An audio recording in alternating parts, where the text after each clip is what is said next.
Call this meeting to order. Welcome everyone to the Committee of Adjustment meeting of December 3rd, 2019. My name is Ron Chatta, Committee Chair of today's meeting. This is a meeting of Committee of Adjustment. The Committee of Adjustment is composed of 5 citizen members who are appointed by the Brampton City Council. The committee is authorized by the Ontario Planning Act to consider applications for minor variances from the provision of the City of Brampton zoning bylaw. The committee also consider applications for consent, sometimes referred to as land division applications, which includes severing a new lot from an existing lot, a lot addition, easement, mortgages, or leases in excess of 21 years. I would like to introduce the committee members. To my immediate left member, Desiree Dorfler. To my far left member, Rod Power. To my immediate right member, Anna Christina Marcus. To my far right member, David Cope. And my name is Ron Chatta, Committee Chair. Seated at the table in front of the committee is Ms. Jeannie Meyer, Secretary Treasurer of the Committee of Adjustment. And seated near the podium, we have city staff members who will assist the committee today. Staff, could you please make your introductions? Through you, Mr. Chair, my name is Elizabeth Carzola, Manager of Zoning and Sign Bylaw Services. Good morning, I'm Carolyn Crozier, Manager of Development Services. I'm Shelby Swinfield, Development Planner. Bindu Shah, Development Planner. Thank you. Before we consider today's application, the committee has some procedural matter to take care of. The first is adoptions of the meeting, adoptions of the minutes of the meeting held on November 12, 2019. The minutes of the previous meeting are presented in today's agenda. Committee members, is there any question, concerns, or comment? Seeing none, looking for a motion to proceed. Motion put forward by Ms. Marcus, seconded by Mr. Power. All in favor? Approved. The next item we have is declaration of interest under the Municipal Conflict of Interest Act. Does any member have a declaration of pecuniary interest to declare on any matter being discussed today? No. Seeing none. Now we move on to a lengthy segment, which is withdrawal and deferral. We do have some written requests. We received some requests for the withdrawal. One is application A19148, 14 Hillcrest Avenue. They are withdrawing their application. Second is application A19178, 18 Agricola Road. They're also withdrawing their application. And the third is application B19012, Credit View Road and Bovade Drive, which is Bovade West Holding Inc. They're also, that's the consent application, they're also withdrawing their application. These are the 3 applications, Ms. Myers, they are withdrawing. Now we move on to, let's deal with the deferral request. We have application A19-103750 Intramodel. Does anyone present for this application? But we do have a letter from Kandav Khan, and I guess staff recommending this deferral. Am I correct? Okay, so anyone in the audience wishes to speak on this application? Seeing none, staff, could you please weigh in your comments? Staff recommends deferral due to the fact that a related site plan application is just in and will need to be reviewed thoroughly before the extent of the variances can be confirmed.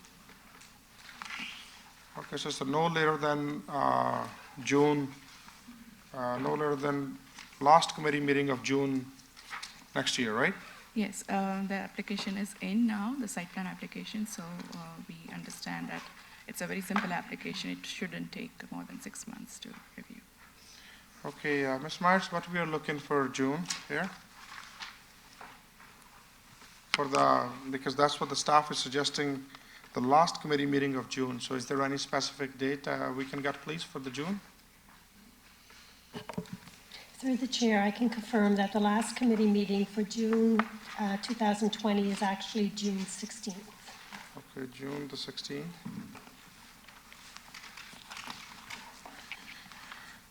It's going to take some time to pronounce 2020 because so far, 2019, that's what we are all talking about. But anyway, committee members, if no further question, looking for a motion for a deferral for this application to June 16, 2020. Motion put forward by Ms. Doffler, seconded by Mr. Cobb. All in favor? Okay, this will deal next year.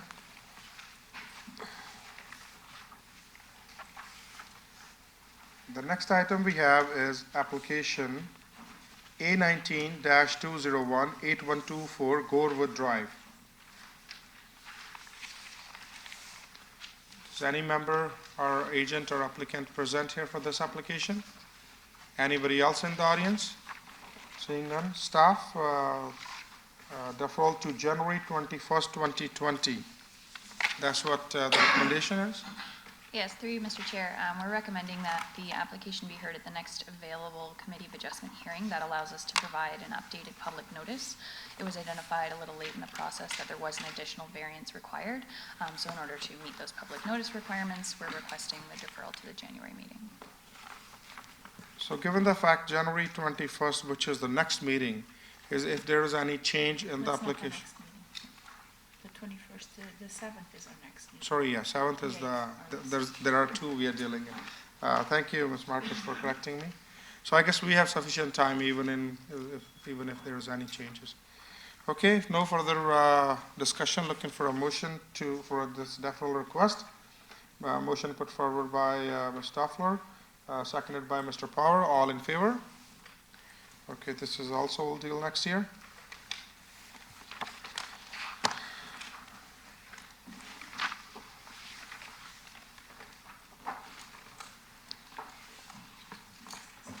There are two other applications for 1553 Halstone Road. The consent application B19-026 and A19-166. Does any member present here? Any agent applicant? Seeing none. Staff, could you please weigh in your recommendations? Through the chair, staff has worked with the applicant and with various departments to understand the previous concerns raised at the last meeting. There needs to be a reference plan prepared by the applicant in order to determine the full extent of the variance in lot depth. We have come to an agreement that road widening will be required, but how much of the road widening will be required was determined at the very last meeting. So it's been now reduced from what earlier we thought it would be, and the applicant is generally happy with that conclusion. But he does need more time to find a surveyor, and this is now the season for to find easily a surveyor to work on his property. So the applicant has agreed to the deferral. Okay.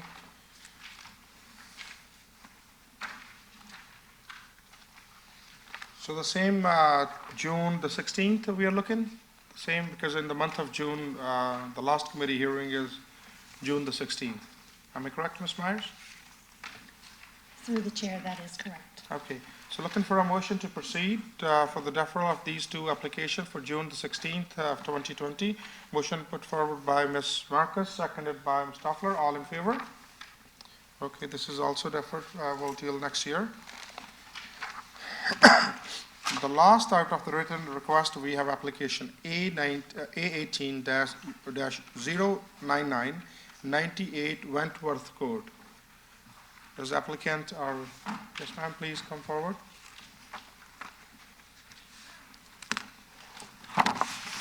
We submitted the site plan application. Can you please speak up a bit loud and your name and address for the record, please?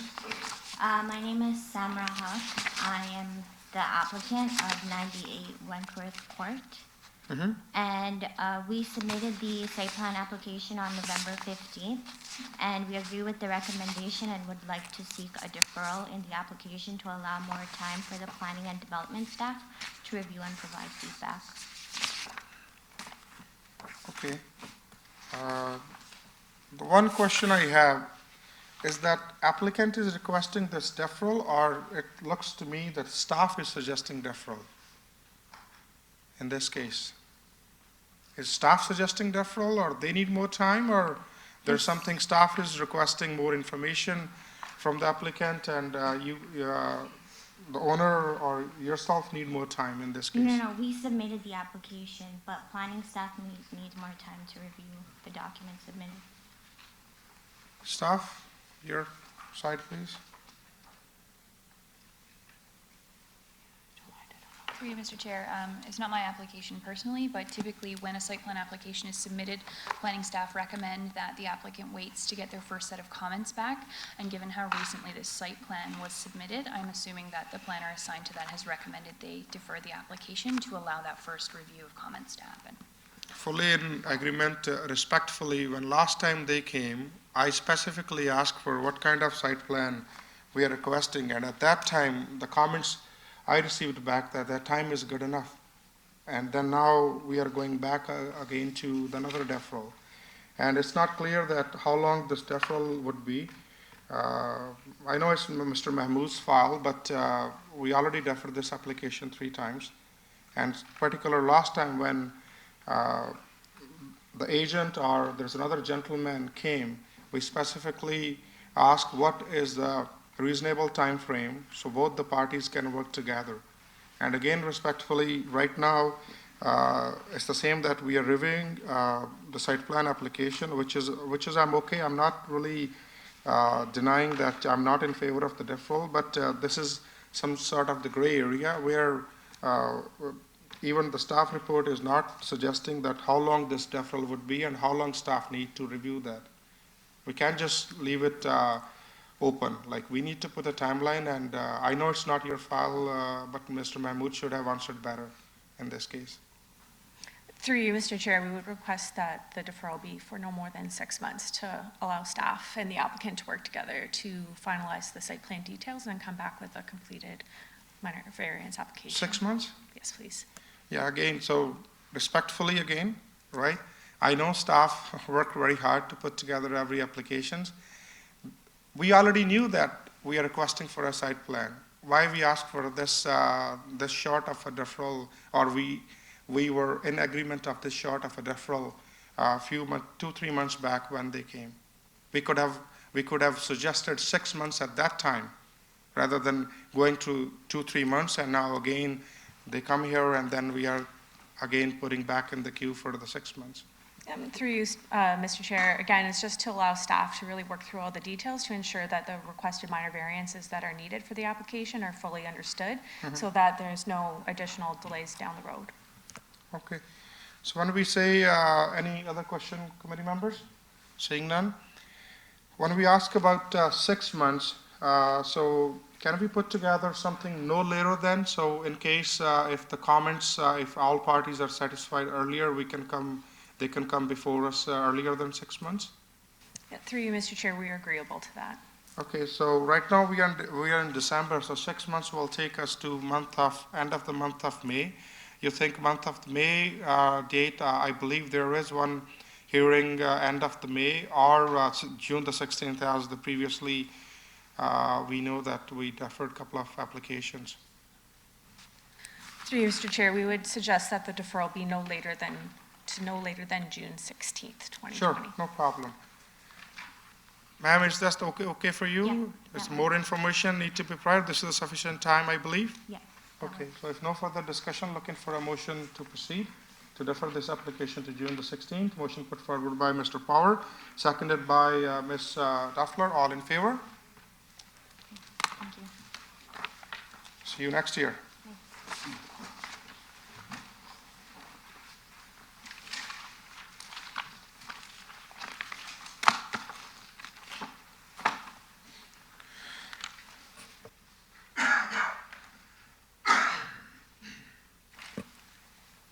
Any other application or anybody else wants to withdraw or defer their application? Sir, please come forward. Did they add this?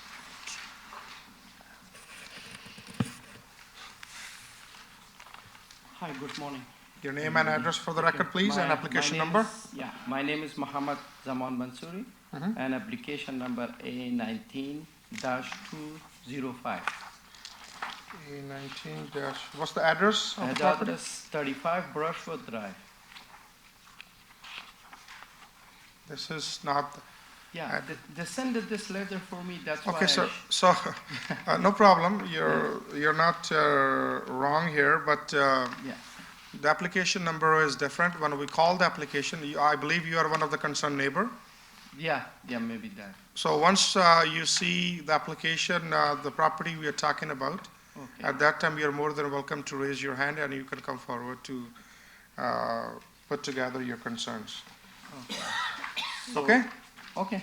Okay, thank you. Thank you. Anybody else in the audience wishes to come forward if they are seeking a future date, deferral or withdrawal? Seeing none, let's move on to the remarks. For those unfamiliar with the Committee of Adjustment procedure and process, I would like to give a brief explanation and scope. Following some procedural matter that we have already undergone, the Secretary Treasurer will call the applications by announcing the application number, the name of the applicant, and address of the property subject to the application. The applicant or authorized agent representing the applicant will then come to the podium, say their name and address for the record, and then present the applications. I request that you reserve any question or comment pertaining to the staff report until after the planning staff has had an opportunity to present. If there's anyone in that attendance who wishes to speak to a particular application, you will be given the opportunity to do so when the application is presented. Any decision made here today may be appealed to the local planning appeal tribunal, previously through the Ontario Municipal Board. Appeals received in the city clerk's office associated with minor variance and consent application will be processed and forwarded to LPAT. This process may be commenced with the Secretary Treasurer by filing a completed appeal form and filing fee within the prescribed 20-day appeal period. Information pertaining to the appeal process may be obtained by contacting the Secretary Treasurer within the city clerk's office. Now we move on to consent applications. Calling application B19-027, Brampton Bramalea Christian Fellowship. The property is located at 11651 Bramalea Road. Good morning, your name and address, please. Good morning, Mr. Chairman, members of committee, municipal staff, and the public. My name is Mona Masudi. I am a planner at KLM Planning Partners, the planning consultant for Brampton Bramalea Christian Fellowship Church. The purpose of our application today is to request consent of the committee to sever a parcel of land located on 11651 Bramalea Road. The subject lands have a frontage of 61 meters on Bramalea, a depth of 130 meters, and an approximate area of 0.8 hectares. The subject lands recently received site plan approval for the construction of a 6-story residential apartment, which contains 90 affordable rental units. Our application seeks to sever the easternmost portion of the subject lands with a frontage of approximately 43 meters on Inspire and a total area of 0.27 hectares. This is to provide for a lot addition to the adjacent property to the south containing the church lands. The subject lands were originally a part of the adjacent southern lot containing the Brampton Bramalea Fellowship Church. In 2018, for the purposes of fulfilling the affordable rental housing project, the church lands were successfully severed to create the subject lands. At the time, city staff requested that the area to be severed be of a greater size in order to provide flexibility for the site design and to allow room for possible adjustments that may be required through the site plan application process. It was intended that any portion of the severed parcel not needed for the development as deemed through the site plan review would later be added back to the church lands. This was also captured as a condition within the consent agreement back in 2018. We have now attained site plan approval for the affordable housing project, and the area that we are requesting to be severed is in excess of the requirements of the affordable housing rental building. We have also read and agree and accept the conditions and terms that have been put forward by staff. Okay, committee member, any question, comment, concern at this point? Seeing none, anyone in the audience wishes to speak on this application? Seeing none, staff, could you please weigh in your comments? Through you, Mr. Chair, staff is in support of the application, subject to a few conditions being posed, and I'm going to read them up now. Number one, a secretary treasurer's certificate fee shall be paid in the amount current at the time of the issuance of the certificate. Number two, prior to the issuance of the certificate, the owner shall satisfy the Commissioner Engineering and Public Works and the Commissioner Planning and Development Services that the easements that were conveyed as a requirement of the site plan agreement for SP 18-056, they are registered as instrument number PR 3551469, will be unaffected by the proposed severance. If the city is not satisfied, the owner will need to provide additional easements as required by the city to ensure that the easements as required by the site plan agreement are maintained to the satisfaction of the Commissioner, Engineering and Public Works, Commissioner, Planning and Development Services. And number three, prior to the issuance of the said certificate, arrangements satisfactory to the region of Peel Public Works shall be made with respect to the location of existing and installation of new services and or possible required private service easements. Thank you. Okay. Did you have the opportunity to review, and are you in agreement with the conditions? Yes. The drafted conditions by Secretary Treasurer is all included, or? So do you get the opportunity to review, and are you in agreement? Yes, I've been provided a copy and I've reviewed it, and we are in agreement. Okay, if no further discussion, looking for a motion to proceed. Motion put forward by Ms. Doffler with the staff suggesting including Secretary Treasurer conditions. Seconded by Mr. Power. All in favor? This is approved.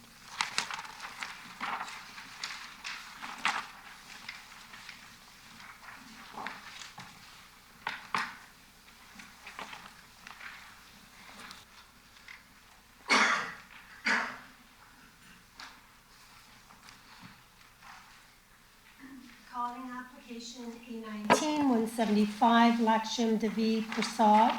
The property is located at 97 Letty Avenue.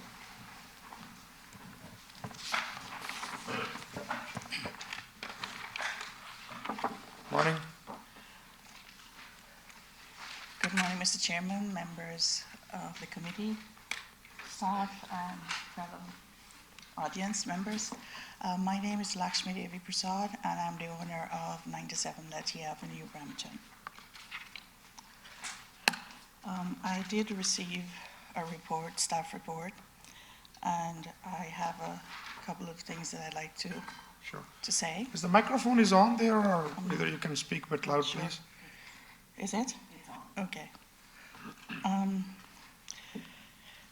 The staff recommendation report states that variance to be refused and the driveway be reinstated to the maximum width of 6.71 meters or 22 feet from the present 7.10 meters or 23.29 feet. The difference is just 0.39 meters or 1.2 feet. I'm humbly requesting the committee allow this minor variance of 0.39 meters for the following reasons. I presently have an asphalt driveway of 4.95 meters, and on the left and right side, I have a walkway of interlock bricks, 1.13 meters on the left and 1.01 on the side. My neighbor also has matching interlock bricks on the left side of her driveway to what I have. It means that I would have to remove 0.39 meters or 2 interlock bricks from the left side of my driveway, and that I believe would interfere with the aesthetically pleasing environment of not only the landscaping of the entrance to my property, but also to my neighbor's property. It would be, for me, a literal eyesore, because I would have the right side interlock bricks walkway a different size than the left side, or not matching, and also my neighbor would have her left side driveway different from the look on the right side. This, I believe, would negatively affect the present landscape that both our properties have today. Everyone likes to live in an aesthetically pleasing and safe neighborhood.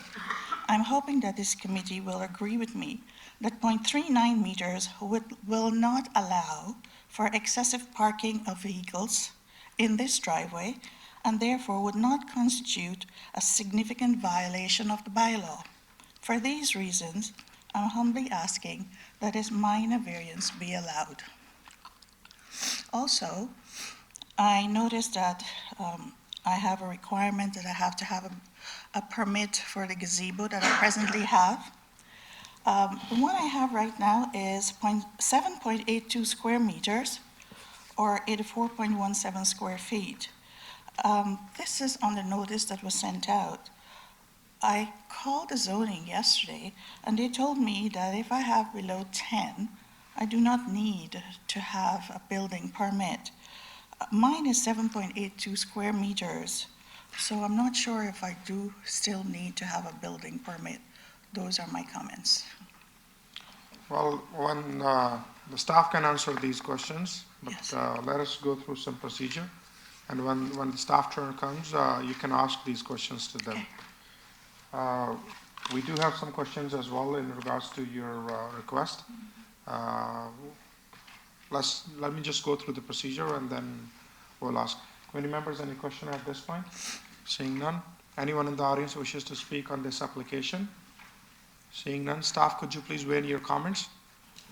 Through you, Mr. Chair, staff find that application 819-175 is supportable in part, subject to the following conditions, and we are looking to amend the conditions. The conditions before you were based on an outdated version of the sketch, which showed the gazebo structure as a little bit oversized as what it actually is. Based on the revised sketch, that condition for the building permit will not be required. Following conditions being imposed: number 1, that variance 2 be refused and the driveway be reinstated to the maximum permitted width of 6.71 meters or 22 feet.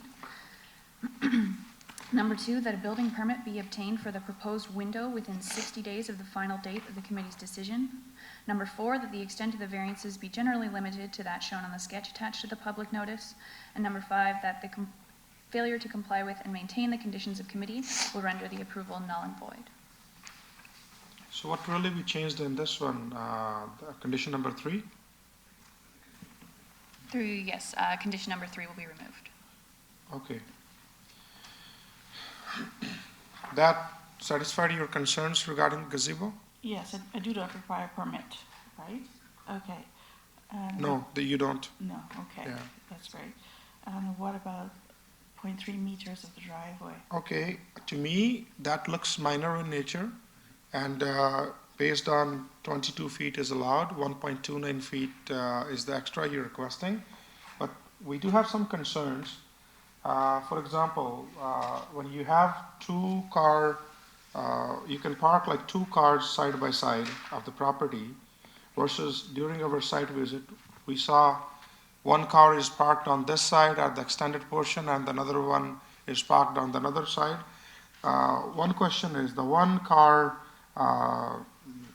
is just covered. Is that something, is a movable vehicle, or is just something you just stored there? No, we had a problem with that vehicle, and we have to fix it, and we weren't able to get that fixed as yet. But on the driveway, we have enough space in a 2-car garage to fit 2 cars there, so we really don't need any extra outside for any more cars to But fit. that doesn't look like during our site visits when we saw. Basically, I'm not saying you as a homeowner, but the property owner. What we can see is try to fit 3 cars side by side. Like you can see one car being parked right here, and then another car parked towards your, where your entrance is, Okay, so I see the picture here. right?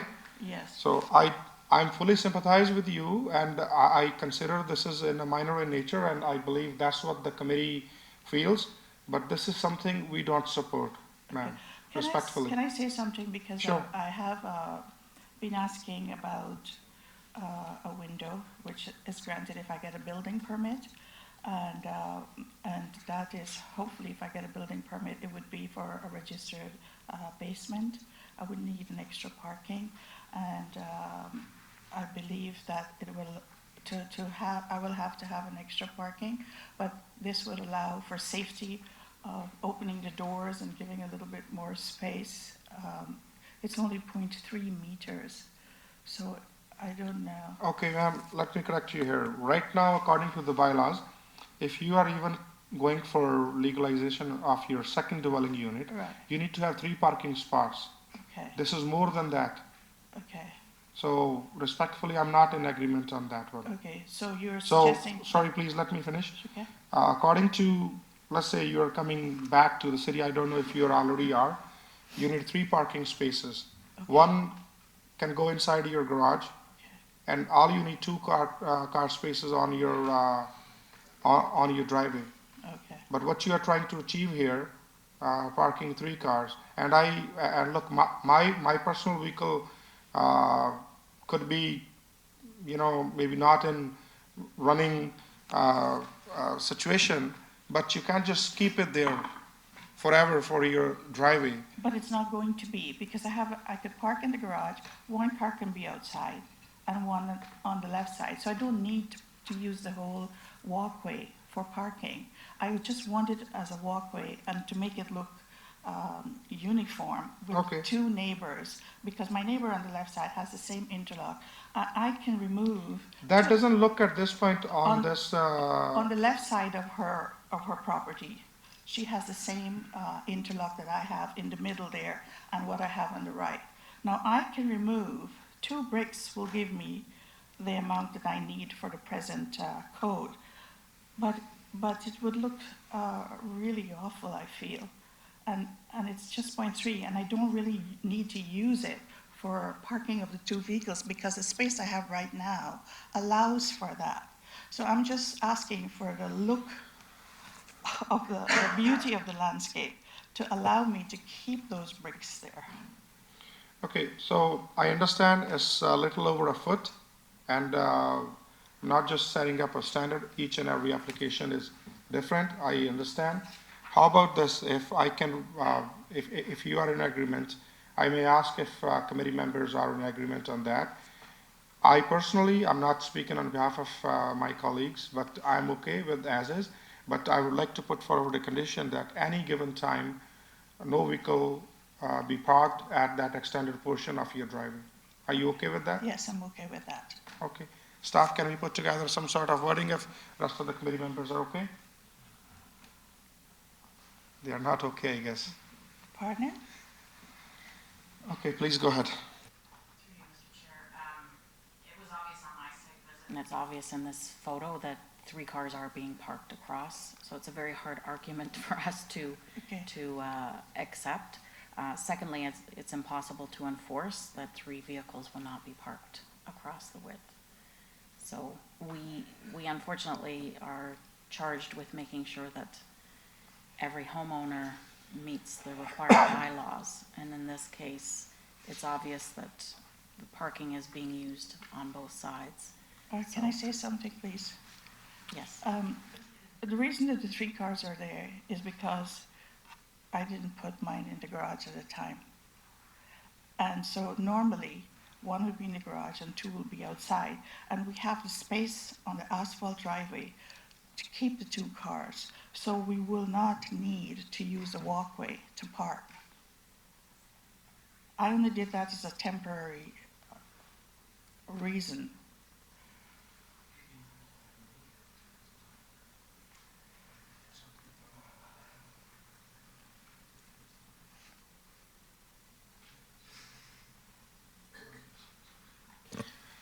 have another thing, and staff can correct me if they find what I'm suggesting is not reasonable. Want to say something, Mr. Power? Please go ahead. Through you, Mr. Chair. If you look at this current picture that's up, if you remove 2 sets of bricks on the left side, Yeah. it's not changing the look of the driveway. It actually probably would make the driveway look better and put grass back in there or some type of gravel or what have you. I think, you know what, it's a slippery slope, and I think if we put any type of condition in there other than what's already stated, I think, again, you can't enforce it. There's no way you No, I can know act by law. it's not easy to enforce, and the lot is not, even though given the fact it's a detached property, it's not that a wide lot, I can see. In the event, if let's say we are going ahead with staff recommendation and your recommendation number 1, which is the variance number 2, we are refusing it. So my question to the staff, do they have to reinstate the grass, or they can put some permanent barriers or structure there so to avoid the parking at any given time? So on that side, because it is the required permeable landscape strip, it would be removal of those 2 rows of interlock bricks and replace it with some sort of soil or surface that is capable of supporting the growth of vegetation, which is what the bylaw says. So no, just placing barriers in this instance, because it's not the other side of the driveway that we're dealing with, is not sufficient, and nor would gravel, quite frankly, be sufficient. Any surface that is capable of being parked upon by a vehicle is considered to be driveway. That's how the bylaw defines driveway, which is why we apply it in this fashion. I agree on that. It would have been better if staff would mention somewhere that it's a permeable aspects, or maybe I missed that part. And through you, Mr. Chair, it's not so much that because a portion of the driveway is also legal non-conforming, it has been widened quite some time ago, and I can confirm there are no complaints about this, but I can also confirm, based on our archived air photos, that this is not a temporary parking arrangement. It's clear from over the years, every fall and spring air photo, there are 3 cars parked across the width of this driveway. So that is why we would ask that to gain a closer semblance of compliance to the bylaw, that permeable landscaping be reinstated in there. Whereas, I mean, that would be the appropriate thing, given that there is permeable landscaping adjacent to it on the neighbors, so it should flow seamlessly. Okay. So I can remove, to make it conform, 2 bricks I'll have to remove on the left side of the asphalt, right? And then you're saying to put no bricks, no just grass there? Grass or Grass or flowers or shrubs like the neighbor has, anything that is capable of supporting the growth of vegetation, yes. I mean, I think grass would be the easiest because it would allow your door swings to open over that area rather than putting up something that would prohibit the door from opening. Okay, I guess I will remove the 2 bricks Yeah, as required.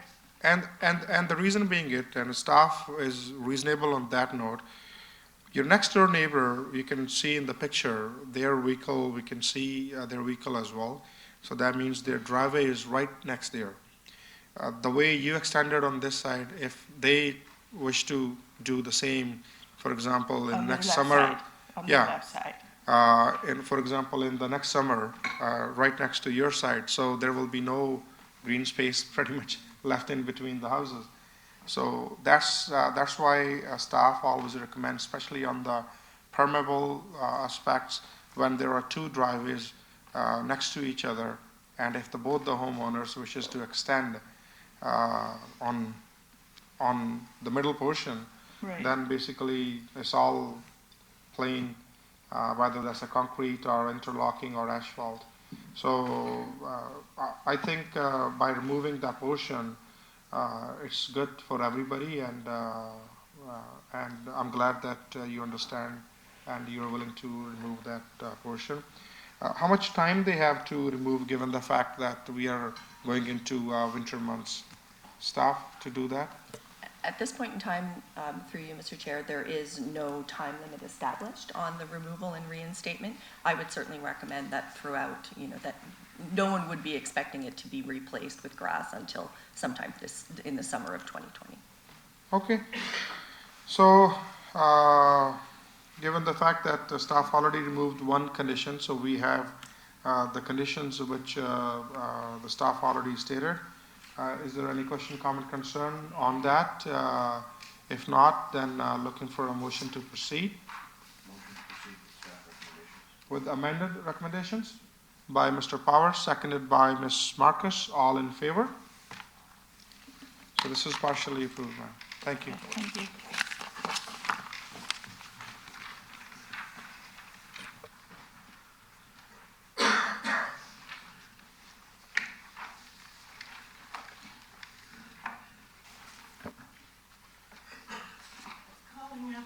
A19-200, Sandringham Place, Inc. The property is located at East Drive.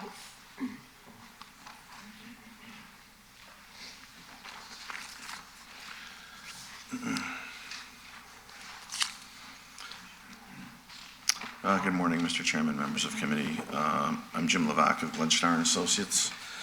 I'm also joined today, who also wishes to speak following my brief overview, is Patricia Foran, who's a municipal planning law specialist with Airden Burles.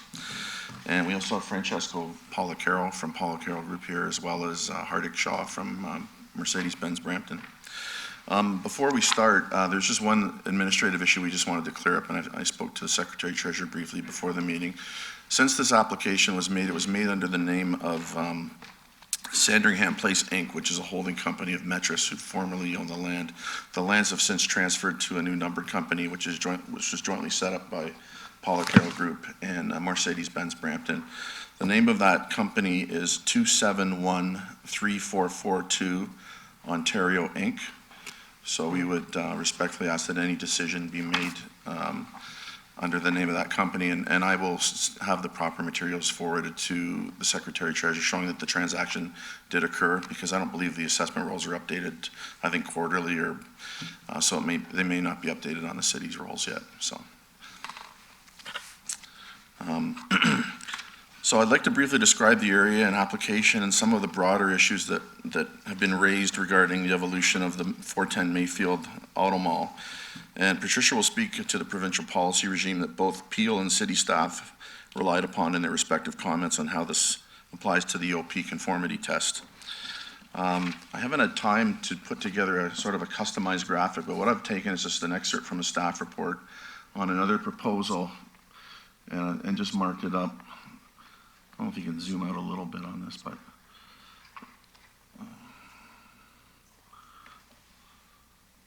okay, that's good, thank you. So when the original auto mall was set up, it consisted of these lands here that are outlined in orange. I've been in front of committee before on other requests similar to the one before, and I've consistently made the argument that it was undersized from the beginning. I mean, if you look at Dixie 401 or Erin Mills Auto Mall, they're much bigger than this. But this was set up specifically on this corner. So what you've seen over since 2015 are a number of requests in the M1 zoning category to add additional new dealerships to the mall. There's been approvals on this block here, this block here, this block here. This block here, which is also owned by the Policaro Group. The application before you today is dealing with Block 3. Now, there was another matter that came before committee, and as well as LPAT, and most recently City Council, relating to these lands here. And I've just labeled it Davis Webb, as they were the solicitors involved in the matter. And what I would suggest is that it's not really apples to apples. Those lands are always zoned service commercial. There was a special site policy for designation put on those lands. So really, it wasn't a matter that the committee could deal with, because they didn't meet the OP test or the zoning test. They specifically prohibited auto malls. Council has subsequently approved auto uses on both of these blocks. Just recently in September, it came before council and it was approved. So we've submitted an application before you today, which is basically identical to an application we submitted on Block 2 in 2007 under application A17017. And the purpose of the application permit vehicle sales and leasing, outdoor display, storage, and a collision center on Block 3.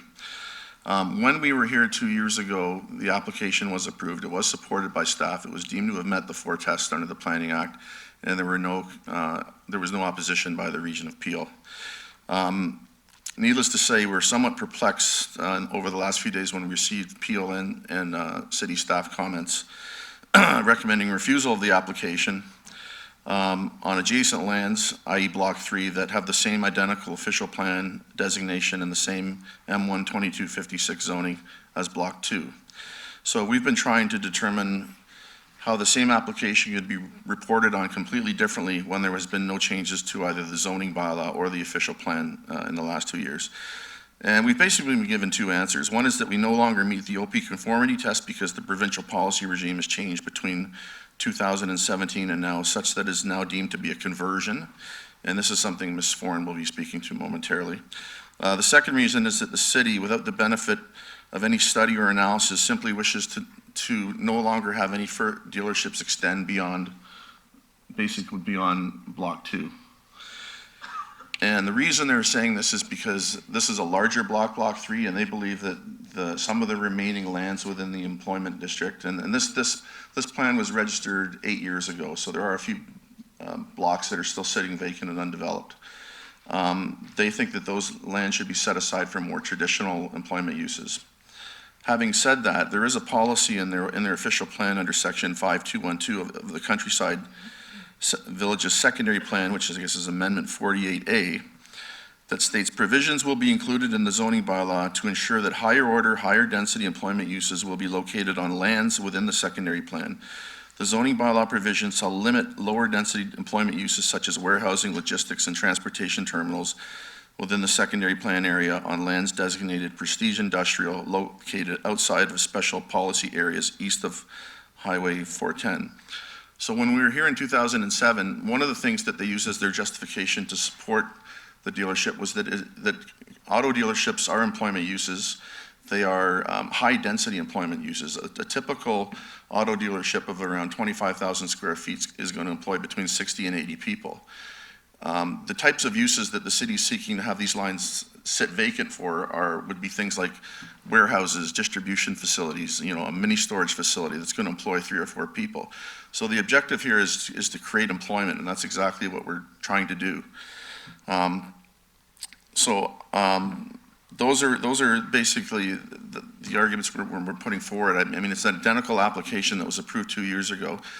This new issue's come up on the issue of conversion, and Patricia would like to speak to that.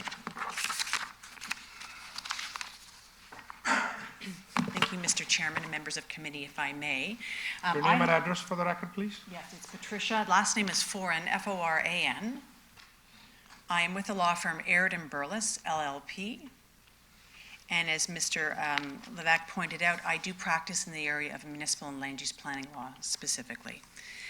I did provide through the committee chair, secretary, the correspondence yesterday that addressed the issue that arose at the end of last week respecting the matter of employment land conversion as that term's known in provincial policy.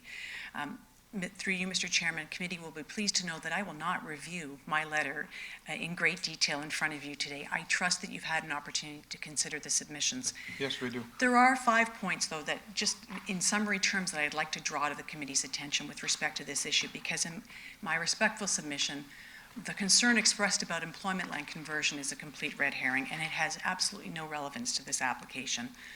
First, Mr. Chairman, under provincial policy, employment and employment uses are broadly defined. They include everything from office to industrial, to institutional uses, to service commercial uses, and to retail uses. Provincial policy intends employment lands to be used for job-creating purposes, and this application is entirely consistent with those policy objectives. Secondly, this particular employment area that's shown on the land use schedule was established and approved as an employment area with those policies in mind and with that definition of employment in play, and it has not changed at all since 2006 when it was first introduced into the Planning Act, and then through the Growth Plan and subsequently through the PPS and the city's official plan. So there's been no change to the definition of employment that would suddenly make a motor vehicle use non-employment for purposes of the application in front of you. And on that point, to the extent that the secondary plan already contemplates on this parcel here and specifically provides for motor vehicle uses to be established there in this employment area, in an employment designation, you can't stand here and conclude that the motor vehicle use is an employment use, and then stand here in the same employment area and conclude it is not. It's simply wrong. Third, as Mr. Levac points out, there have been previous applications approved not only by this committee but also by council.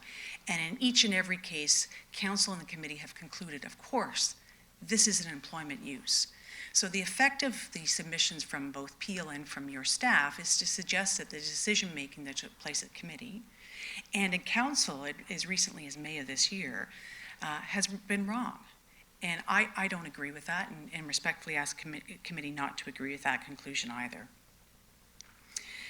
This particular employment area actually discourages low job generating uses. It's one of the areas that has a specific policy that intends for this area to be designed and to accommodate a range of employment uses, and specifically those that generate a large number of jobs. And it's for that reason that previous applications have been approved.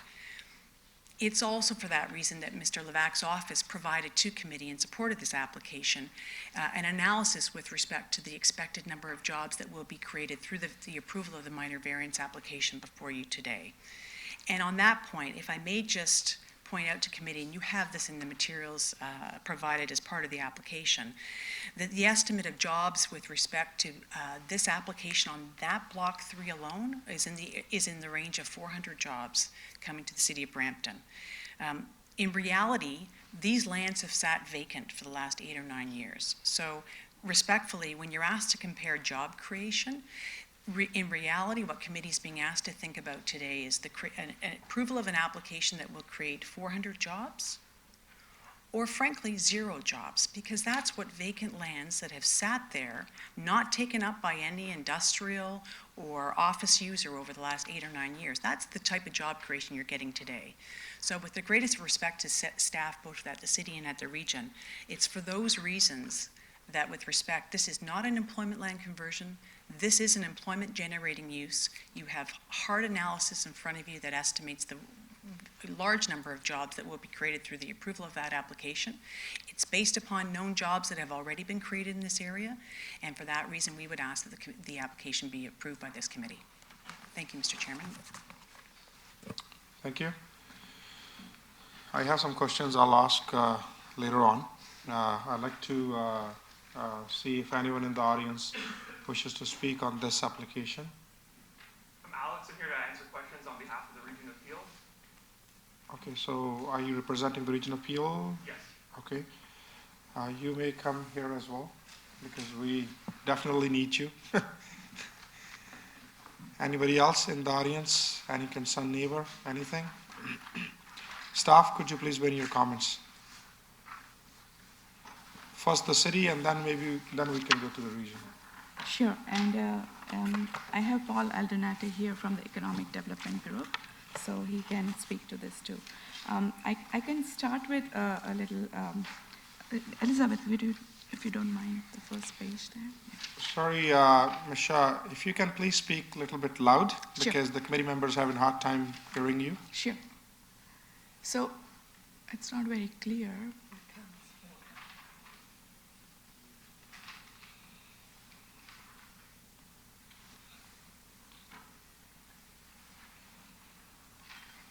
I'm not sure if you can follow the highlights in blue, but I'm going to speak to our understanding of the City of Brampton's official plan policies for industrial uses and how we came to a conclusion that all these proposed uses are considered non-employment uses to start with. Mm-hmm. So section 4.4.2 of the Brampton's official plan says that it is recognized that within industrial areas, employment areas accommodate a certain range of ancillary uses without negatively impacting the viability of employment lands or employment operations. Those uses are not subject to a policy for conversion. And then we looked at what constitutes these uses and what are the parameters for conversion policies. If you read the highlights in gray, 4.4.2.18, those policies for conversion state that an official plan amendment to permit a non-employment use on lands designated industrial shall only be considered based on a municipal comprehensive review, which shall demonstrate the following concerns. And at the very bottom of those concerns, it states clearly that for the purposes of this policy, residential, retail in excess of 1,000 square meters, individual store or cluster of stores, and non-ancillary uses are considered non-employment uses. We looked at the application, and there's an application form, there's an employment report attached to the application. Both of these documents clearly state that the proposal includes 4 new buildings, each with a gross floor area of approximately 25,000 square feet each, which comes to around 2,300 square meters for each building. The uses are retail. 3 of the uses are retail and 1 is service commercial. This clearly exceeds the 1,000 meter threshold, which is highlighted in blue there, for it to be considered an employment use. Therefore, staff is of the opinion that each of these uses on its own and combined together exceed the threshold that is stated in our conversion policies, and therefore these are eligible for an MCR, which is a Municipal Comprehensive Review. So this forms the basis of our understanding whether these are employment or not employment. But also there's a second page, please. Also, we have here the Countryside Villages Secondary Plan that says that policies, if you see the highlights in gray, policies are included allowing a full range of employment uses, including some commercial and institutional uses within special policy areas on lands between Highway 410 and Dixie Road. And the map there shows the special policy areas. If you go to the third page, there are 2 special policy areas, as we know, that allow some kind of motor vehicle commercial uses. Our site does not fall within that. But also, at bottom, there is a prestige industrial section, 5.2.2, which says that number 2, in addition, lands within the prestige industrial designation shall also permit, and if you keep going down, ancillary commercial and retail intended to serve the employment area within industrial malls and standalone buildings and accessory retail uses. Now, our understanding of this is that that the site is not located in a special policy area that permits sales commercial uses, but more than that, there is no actual manufacturing of automobiles on the site. Ancillary uses have to support an industrial use. Nothing is being manufactured. So we analyze this and we understand that the proposed uses cannot be considered to be ancillary uses to an industrial operation. So they are neither ancillary commercial and retail nor accessory retail as per this policy above. Therefore, we cannot support these within the prestige industrial areas. This is part of the background that when we received the applicant's lawyer's letter, we prepared this. We wanted to add it as an appendix, but we're just going to discuss this right now instead of adding it as an appendix. But coming back to the main report, the staff report, we have gone through each test. We understand, and the region can speak to that, the region has similar policies for municipal comprehensive review. We understand that variances have been granted in the past. There are certain specifications for this lot and this area and its location that Mr. Paul can speak to, but we will speak more in tune to that later. But we feel that neither the official plan, the Region of Appeals official plan, the zoning bylaw, our industrial policies, nothing seems to be supporting this additional or extension of the existing uses over there. So I'll leave it to Mr. Paul. Thank you. Through you, Mr. Chairman and members of the committee. From an economic development perspective, you might realize that we're actively out there internationally trying to sell industrial lands to investors, to job creators. There is an ongoing need for more development-ready industrial land in Brampton. I mean, as of September, the industrial vacancy rate is down to 0.7%, which is even lower than the September rate, which is at 1%. We need land like this. It's a highly visible property on Highway 410. You're going to have the future GTA West corridor to the north, which will again provide greater visibility, greater access to these sites. These sites are hard to come by. There's not that many greenfield sites left in the city of Brampton for us to sell. So from an economic development perspective, I would suggest we'd hold on to these lands for as long as we can until we find a greater and more job creative type of use for the site. I would also suggest that, as a committee of adjustment, when you look at how these lands have evolved over the past couple of years, it seems to me, looking at the history, there's been multiple committee of adjustment applications that have been submitted, and we're incrementally chewing away at the character and the larger intent of the area. And I would say, if we have an issue with the larger intent of the area, then is that something the committee of adjustment should be dealing with, or should it be brought up at council? Should it be subject to a larger amendment to the zoning bylaw or official plan amendment? Maybe some of the arguments that the legal team has just brought forward here might be valid, but in front of committee of adjustment, or should it be in front of city council as part of a larger comprehensive zoning bylaw amendment? These are the kind of things that we have to think about when we're looking at applications like this. Thank you. Thank you. I'm sure. Yeah. One more thing, she's nudging my shoulder. I just wanted to mention that we actually do have an active application that was just very recently submitted for the lands to the south. It's very much in its preliminary stages, but it just goes to show there is some interest from developers in developing lands for industrial uses. So I just want you to keep that in mind as well. Thank you. Okay, the one, this is block 3 we are talking, the south of block 3, the portion between the green space and block 3? Through the chair, there's the lot immediately adjacent to our lot, which is to the south. Yeah. Lot 3, yes.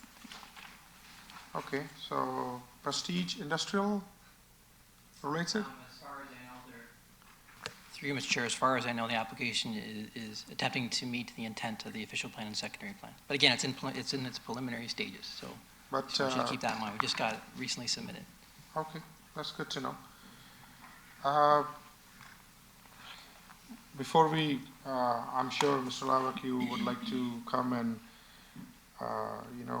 put together your side of the story after listening to staff's comment. And I'm sure my committee members as well wants to address their concerns or their comments. Through the chair, I would just invite my staff from Region of Peel. Yeah, that's where I was going to go. You have a microphone there? I believe so, or maybe not. Think so. If you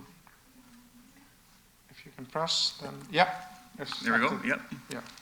Your name and again, and if you. Yep. So my name's Alex Seppi. I'm a junior planner with the Region of Peel. Mm-hmm. From our perspective, the site laid out from a place to grow.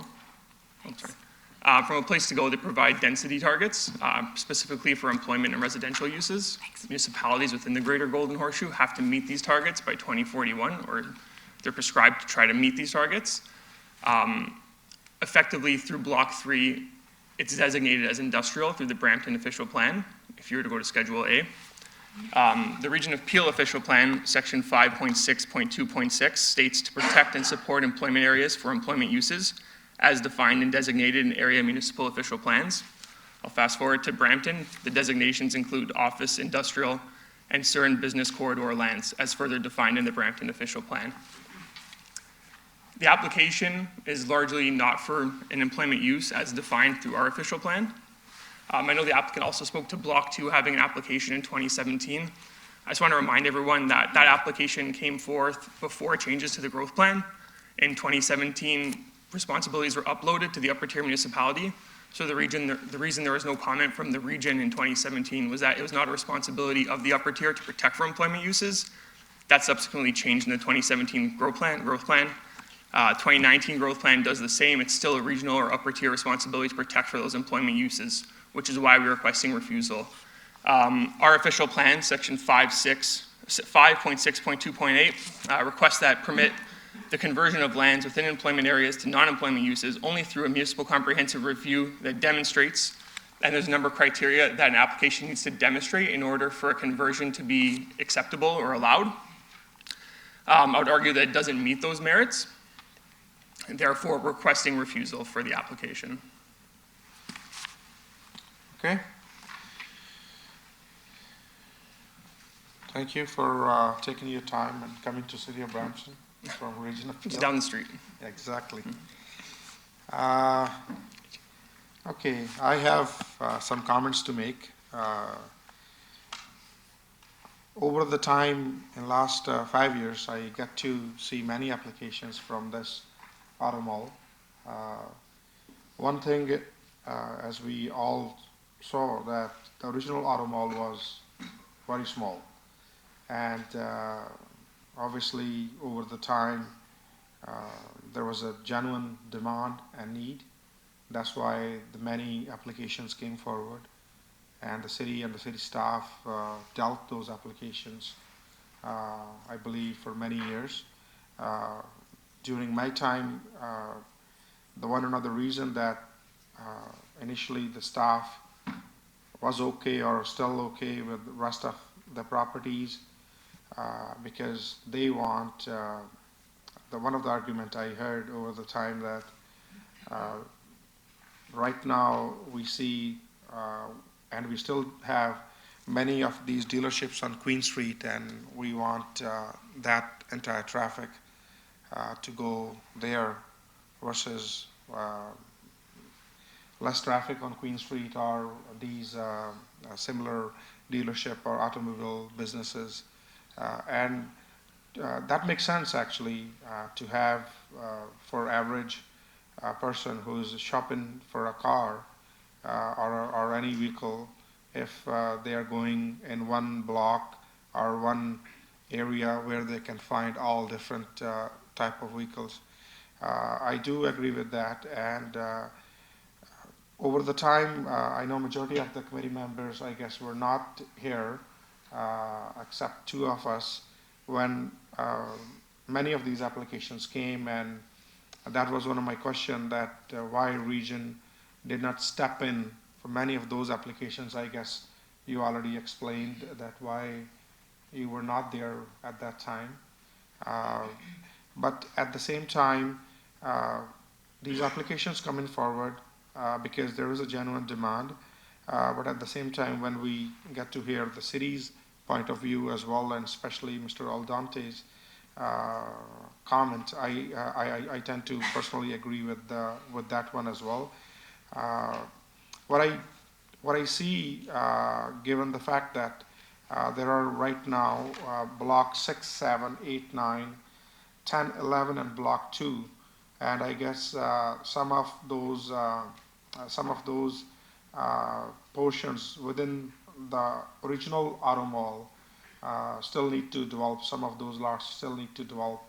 So do we really need these many dealerships? Is that we have, I know the demand is there, but given the fact that what we see at this on the screen, except that original auto mall,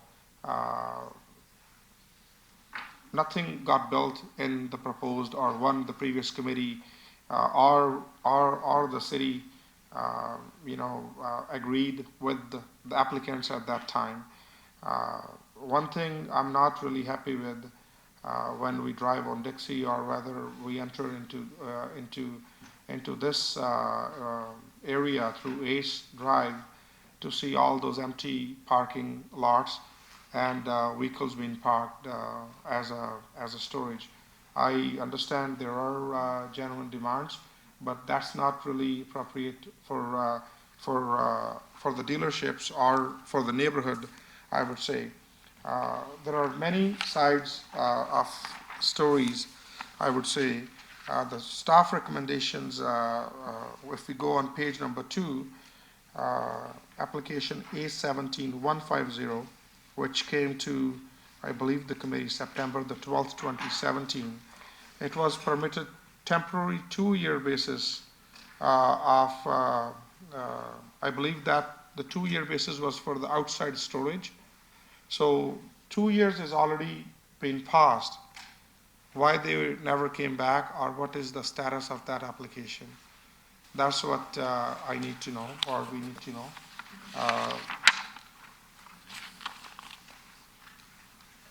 Sure. Through you, Mr. Chair, I looked into our system, and that site plan is now in a pre-consultation phase. So they have come for a site plan. I can get more details for you in a bit. Yeah. No problem. Even they come for the site plan, given the fact their time period has been expired, it's not that they're supposed to come back and apply for extension through the committee again? That's not the normal procedure? Through you, Mr. Chair, yes. If they were to, if the time frame was dependent or based on the approval by the committee, then yes, they would require an extension now or a reapproval, a new approval by the committee in order for the site plan to be cleared for zoning compliance. I'm not specific on the conditions. I'm sorry, I don't have the decision in front of me, but it may have been a 2 years from the time that the site plan was approved, in which case they would require site plan approval, and then the 2 years would start taking. Okay. Any members, any question, comment, concerns? Ms. Stoffler? All right, I'm not exactly sure where to start, but this seems to be an issue of whether these are deemed employment lands or not.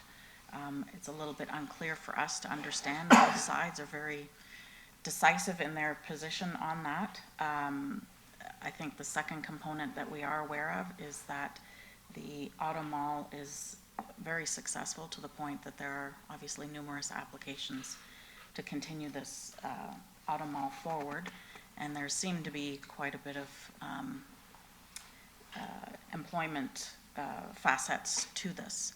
Whether they fall slightly short or exceed the requirements, there seem to be facts for both aspects. And for me, the third component is that these lands to the south of Block 3 and possibly across from Block 3 have been vacant for 7 years. So it leads me to question how much validity there is that there's a need for the lands. The other component is, of course, the 410 is there. It would be perfect for all sorts of businesses, but there's still a 7-year gap where nothing has occurred. So from a practical standpoint, sort of look at the fact that there's a desperate need. It seems to be desperate because it's not just one additional facility that's looking for development. There are multiples, and the rest have been very successful. And so we're not seeing any other development. So if there's a business model that's quite successful and has the ability and the desire to expand, it would seem to me that's quite desirable for the city of Brampton. If these other dealers wanted to expand, the question would be, where would that be? If it's not on these lands, they obviously purchased the lands for that purpose. Where would that be? And would that then create a desirable auto mall?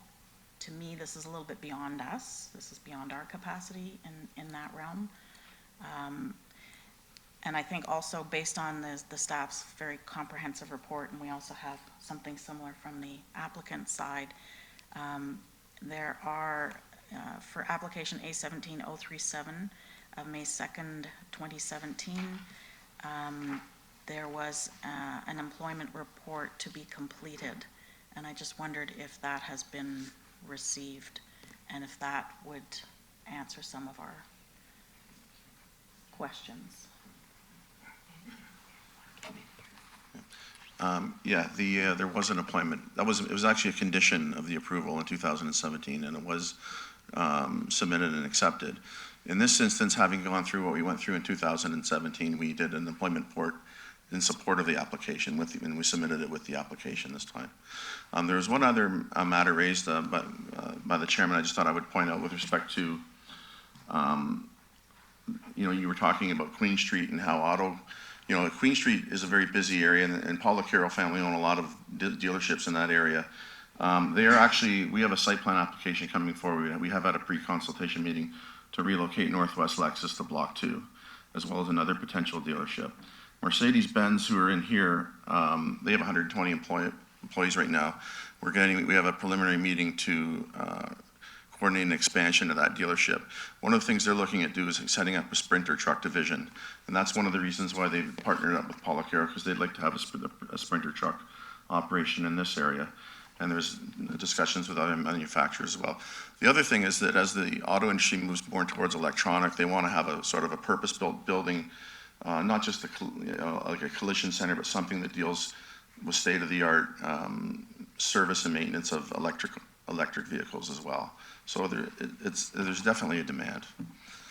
I can't speak on behalf of some of the other groups like the Performance Auto Group. I know they've had, I think Ford, they're over near Fletcher's in Beauvais. There's a smaller auto mall there, but I could see that area, some of those dealerships eventually relocating into this one, because this is becoming sort of the prominent auto mall for Brampton.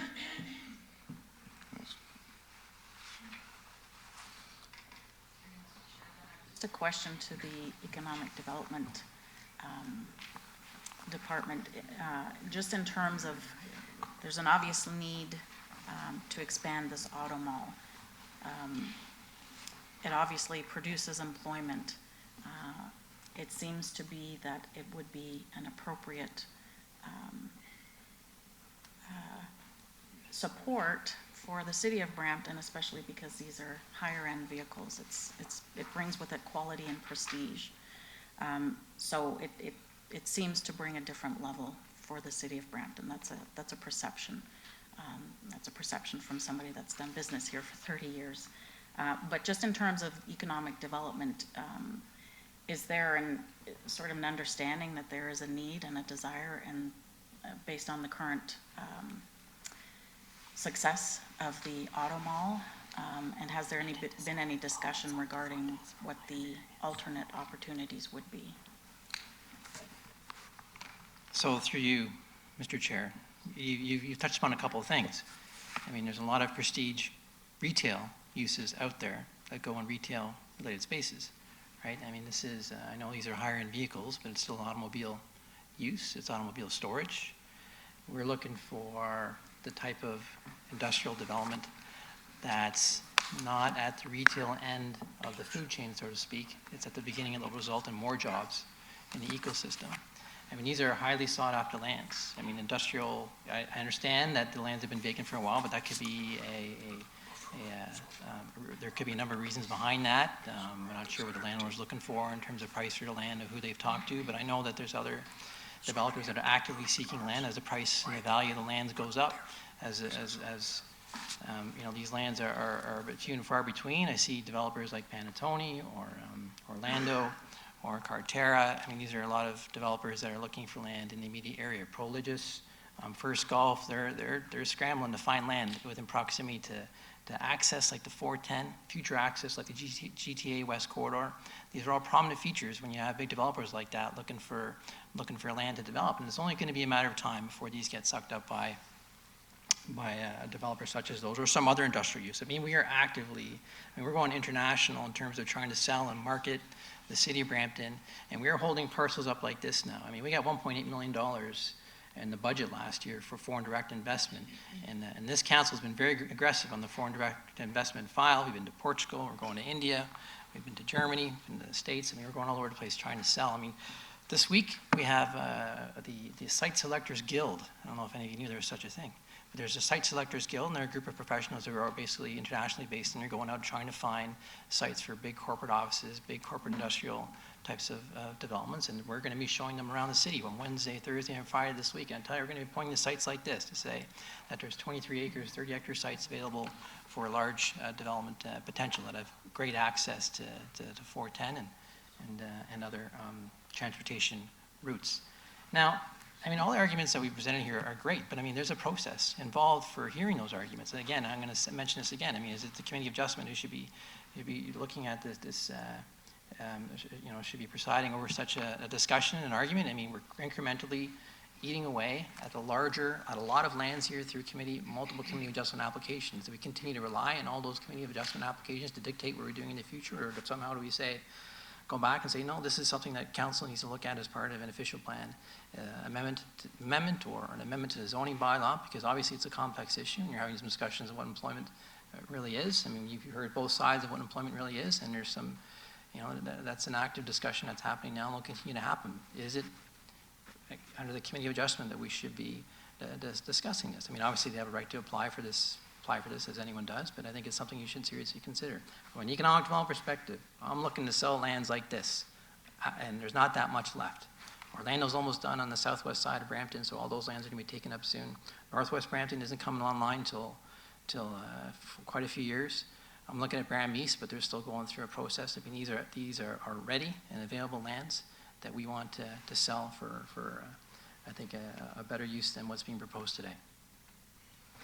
And through you, Mr. Chair, just to add to Paul's point, if you take the issue of an MCR out of the equation, and that really is more appropriately handled in front of council. But if you look at the 4 tests, typically, use amendments should really be dealt with more appropriately through a zoning bylaw amendment. And so even to take that larger argument around whether or not an MCR is even required, I would suggest that if you take that out of the equation, perhaps a zoning bylaw amendment or even a review of the official plan, if required, would be a more appropriate setting for this. Given, you may think, it's just one block, it's been sitting vacant, but again, to Paul's point, there is a larger conversation to be had about we do need industrial lands, and you may think, it's just one block, but if you look at it more globally, every time you chip away one piece, that's less that the city has to leverage in attracting other forms of employment and prestige industrial for which these lands were originally determined to be, and sort of plays against the initiatives that our friends in economic development are trying to achieve with their FDI program.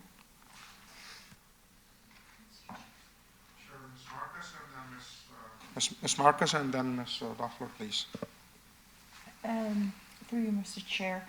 How many dealerships are currently approved or working out of this site right now, and how many lots are still available there on this site?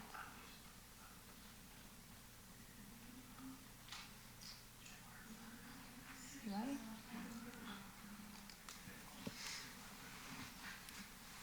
So what we look from here is block 6, 7, 8, 9, 10, 11, block 2.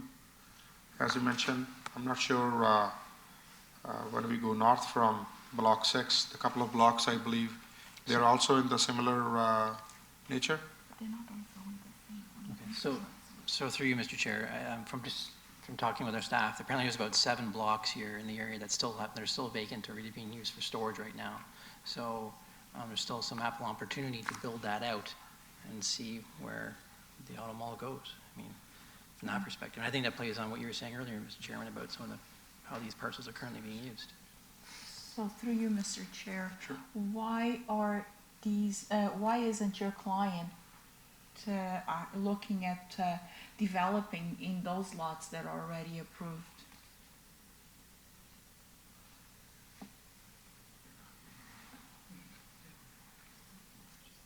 And just to follow up, I guess, Mr. Lewak, you mentioned that block 2 is owned by the same group, which is already approved, right? Yes. If I may, those lands are not owned by my client. I simply want to respond on one point about established developers in the industrial area, if I can put it that way. These lands were developed and continue to be owned in part by Metris, which is one of the largest industrial developers in all of Ontario. If Metris could have sold this parcel for the uses that your economic development officer, whose job, frankly, is to pitch you really well, they would have been sold for those uses. The demand has been to extend that auto mall. The synergies are there. The uses that my client seeks to establish on these lands, they're already in this area. They want to continue to expand and to address the movement towards electric. But those other parcels, they don't own on the east side. So they've acquired a piece from a known industrial developer.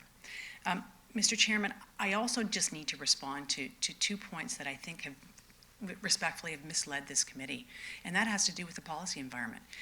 You were taken to certain policies by your staff, one of which was policy 4.4.2.18, which talked about conversions. And you've heard me that if it's an employment use, you don't even get to the question of conversion.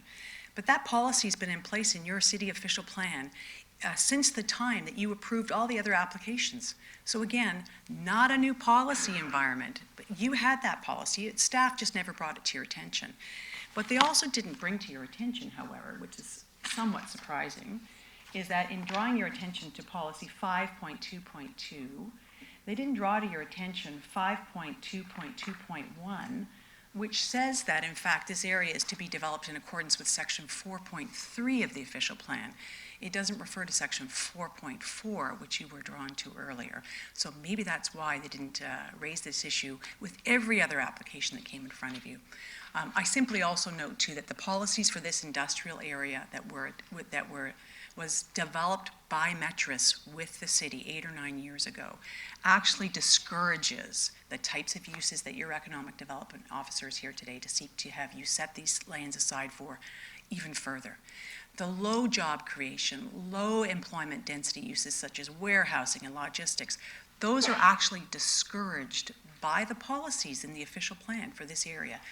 The policies in this area actually encourage a broader range of employment, including not only employment in prestige industrial, but also service, commercial, and institutional uses.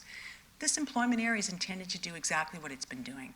So respectfully, the most important information before this committee today is what is the expected job creation through this application, through its approval? And you've been given information that has not been contradicted by your staff. This application is going to generate 400 jobs. It is a higher density of employment than, in fact, any other prestige industrial use that's been brought to your attention today. So respectfully, you as a committee have done these applications before, you've approved them before in the same policy environment, and you are in a position to make a decision today, because that is your job when you look at the official plan. Hopefully that addressed it. I know I jumped into the other points, but I wanted the opportunity to respond. Okay. To the, yeah, sure. Staff, could you please comment on this? And then I have some follow-up questions to Mr. Leva. Through you, Mr. Chair, the policies that I referenced, that were just referenced, do leave the details to the zoning bylaw to restrict certain kinds of uses. When you look at the zoning bylaw, it clearly says a warehouse use shall only be permitted in conjunction with an associated office use. And there's a certain cap of that. It's not that warehouses are actively discouraged. They come with this covenant that you shall have an office space that's related to 10% of the total gross floor area. So staff did have a look at that. Thank you. Sorry. Before I ask Ms. Duffler wants to obviously ask some questions. Sir, may I please ask you a couple of more clarifications? The block number 2 Yes. is owned by your client as Yes. well, right? Polycar, yeah. Yeah. So in 2017, through Committee of Adjustment, a motor vehicle repair and the outdoor display and the storage of vehicle for sale got approved on that lot. Correct. What are the advancements? Now we are in 2019. So what are the advancements on that in terms of like your client already applied for site plan and what happened was when we presented that application, they had an arrangement with was Jaguar or Land Rover and Jaguar to have 2 dealerships, a large Land Rover, or a large Jaguar and a smaller Land Rover in 2 separate buildings. And we presented that site plan to committee, and we had preliminary meetings with staff, in fact, to advance that. what actually ended up happening is that Jaguar and Land Rover have subsequently, I believe they're going in on Yeah. this block here now Yeah. instead. So they lost that deal. What's happening now is that they're proposing to move Northwest Lexus from Queen Street down onto Block 2. And as you were saying earlier, the synergy you get with these auto malls is, Queen Street is a very busy strip, and it's kind of hard to get, but you know, you got retail, commercial along there, they're fragmented. It's hard to get from one dealership to the other.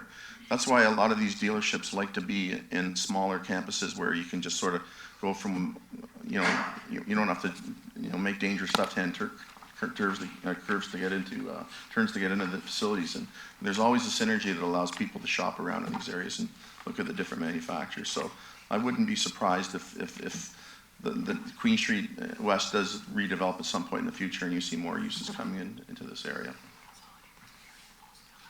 Yeah, and again, everything's consolidated, including the electric, which is the direction everybody's heading in. So, based on the previous committees, and I got the opportunity to sit and review these applications at the past as well, the brands you just indicate, pretty much every other applicant came and they were talking about the same brands. Mm-hmm. Approve this, we're going to bring this. You approve this, we're going to bring this brand. Yeah. According to your application, page number 5 in your submission, when I go there, the employment report is talked about what are these brands, and there are some comparison between Vaughan, Oakville, London, Waterloo, Mississauga, and Brampton. So when we look at the amount of empty lots we are sitting right now in that neighborhood, I don't see even that many brands available in the market. Well, there are certain brands that aren't in Brampton, and I don't know other franchise I can see those ones, for example, Porsche, Maserati, Alfa Romeo, Volvo, Tesla, and the two of the brands we already talked about, Yeah. right? Jaguar Land Rover is conditionally, coming soon, and so as Harley Davidson. I know there's a genuine demand for your group. I personally address, and to the previous comment,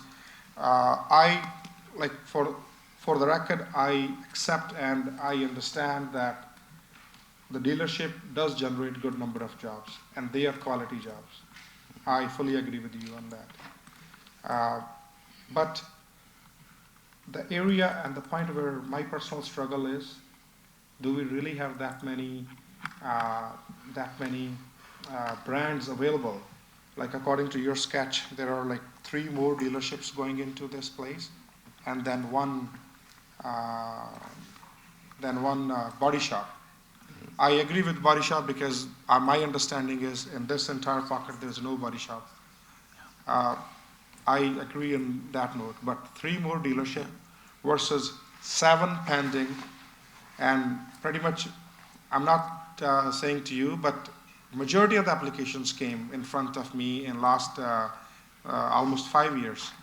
They all talked about Jaguar and Land Rover. Gave us the approval. Our possible clients are, sometimes they talk about Ford, sometimes they talk about Jaguar or Land Rover.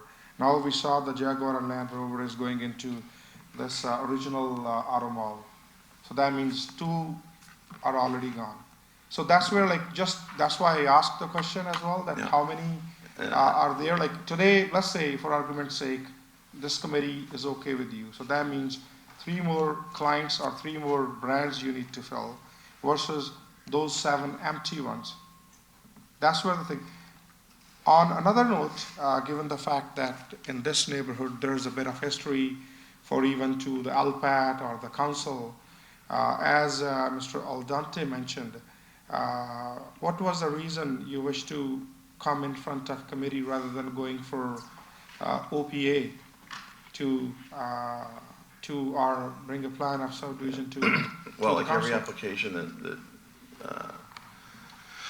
previous application, these are the way, you know, we're just simply applying for the identical variance we had under for Block 2. I mean, Davis Webb went to council because they had a service commercial zoning on their land that specifically prohibited auto uses. So, I mean, it's right there in writing, automotive dealerships are permitted or prohibited in this zone, so they had to go through the council approval process. I don't know what, all we would gain through going through a one-year rezoning process would be an application to simply add one additional use into an M1 2566 zone category. To me, that's minor, and that's why we have committee of adjustment. With respect to the other dealerships you were talking about, the Block 3 plan that we submitted with the application is hypothetical. It's not carved in stone. We just showed conceptually how you could create 4 dealerships through, private road easements and whatnot. It could be 3, it could be 2. Right now, there is an interest from one manufacturer that Paula Carroll's talking to. I'd be happy to have Francesco speak to that effect. Paula Carroll and Mercedes-Benz Brampton are the original, they're 2 of the original dealerships with BMW and Mercedes that invested in this park. They've indicated to us that they've outgrown, they need to expand, they need to diversify. They're large automotive groups that attract other dealerships, particularly in the luxury and exotic brand. So there is a genuine demand, and I don't know, Francesco, if you wanted to. Your name and address for the record, please. Yeah, Francesco Policaro. I'm the Chief Executive Officer of Policaro Group. Address is 10 Newell Grove Drive in Oakville, Ontario. As far as our plan for development, I see your concern with some of the area becoming storage for some dealer groups, and also the question about whether we could expand into those lands. I mean, I'd love to have the opportunity to purchase from some of my competitors, but that's not the case. And how they've developed those lands is their private business. What we're doing on Block 2 is building a 65,000 square foot Lexus store to relocate from Queen Street.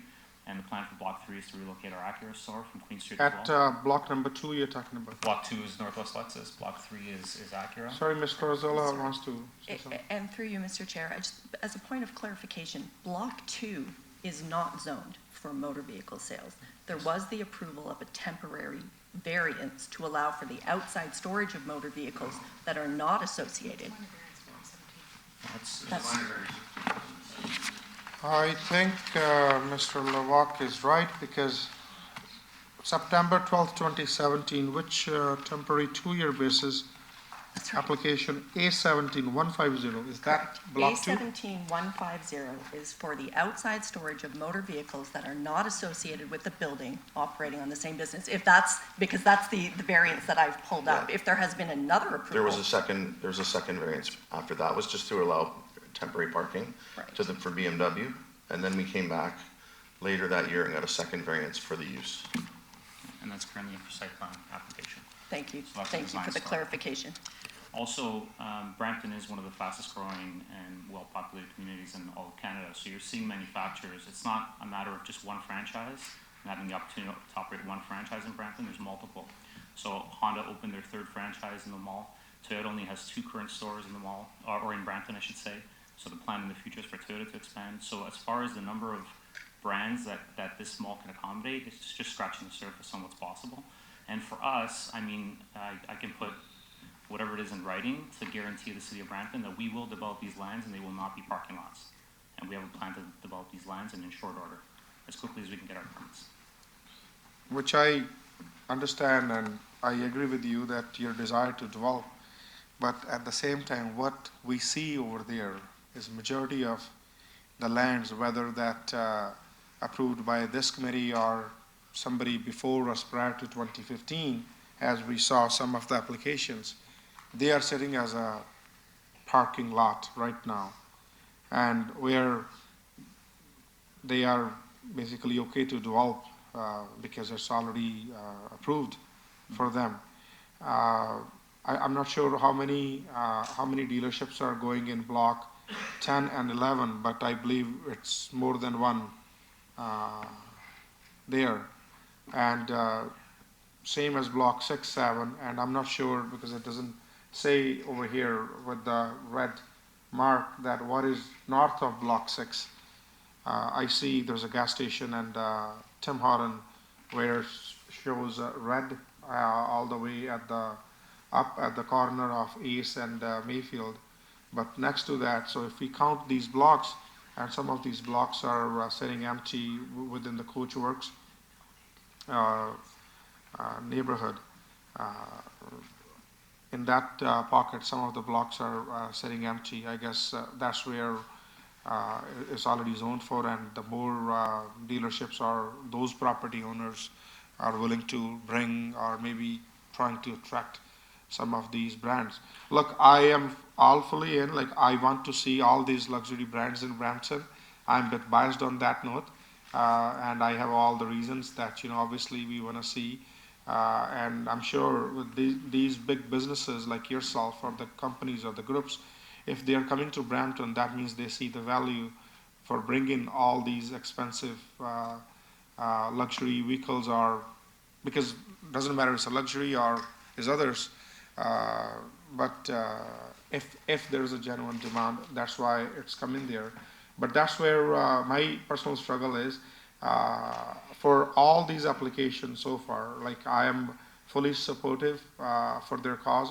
I fully understand that, and I am in agreement that all these dealerships, it's good to have all of them in one location, right? But my struggle is because when these block 10 and 11 previously came, and I was present at the committee, later on it went to the council and it went to the OMB. That's where my personal thing is. I know you are looking for some answers from us today. I personally, maybe as an applicant to you, maybe go back to the region and bring some clarity over if this is under employment or not, because according to them, they don't count under employment. Maybe those questions can go back and forth, and we need to have some clear comments sometime in the future. I'll be more than happy to look at the personal level. I know the committee members have some more questions to ask, but that's where my personal thoughts are on this note, because now both region and the city, region is specifically considering this as a conversion. That's what my understanding is. And economic development, which is very active these days, because when those previous applications came, and please correct me, Mr. Aldante, if I'm wrong, we did not have the 2040 or 2041 vision at that time. If we go back, like I think those consultations were earlier this year or last year when the 2040 vision got implemented. Through you, Mr. Chairman, when I look back, and I'll have to look back at some of the timelines of some of these other applications, but I mean, it's not only the vision, but it's also the new economic master plan. It's also been approved over the past year as well. So those are key documents that are help guiding our input and our involvement in applications like this from now and going forward. Mm-hmm. May I? Sure. I can defer to our representatives here to address some of your other comments. But as far as our reputation in Brampton, we've been in Brampton for 40 years. We employ over 500 people in Brampton. Our BMW dealership, along with our partners on this parcel, Mercedes-Benz, were the two first dealerships in the North Brampton Auto Mall. We're the two largest, and we have no history of ever parking cars or using any of these lands as storage. Yeah. We fully intend to develop, as we always have in Brampton. We fully intend to develop Block 3, and we fully intend to employ 400 plus people.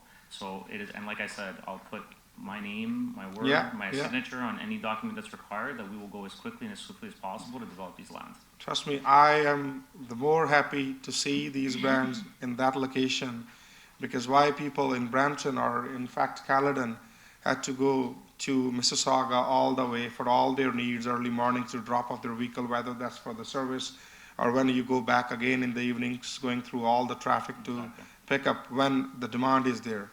Yeah. Like when you take exit of Mayfield from 410 and you see right inside the bench and then the BM and other brands, and you feel good that, you know what, if you need something, you don't have to go, whether that's in the Vaughan or Oakville or in Mississauga. So on that note, like I have dealt maybe 6 or 7 of these applications. The last one we dealt was Block 10 and 11.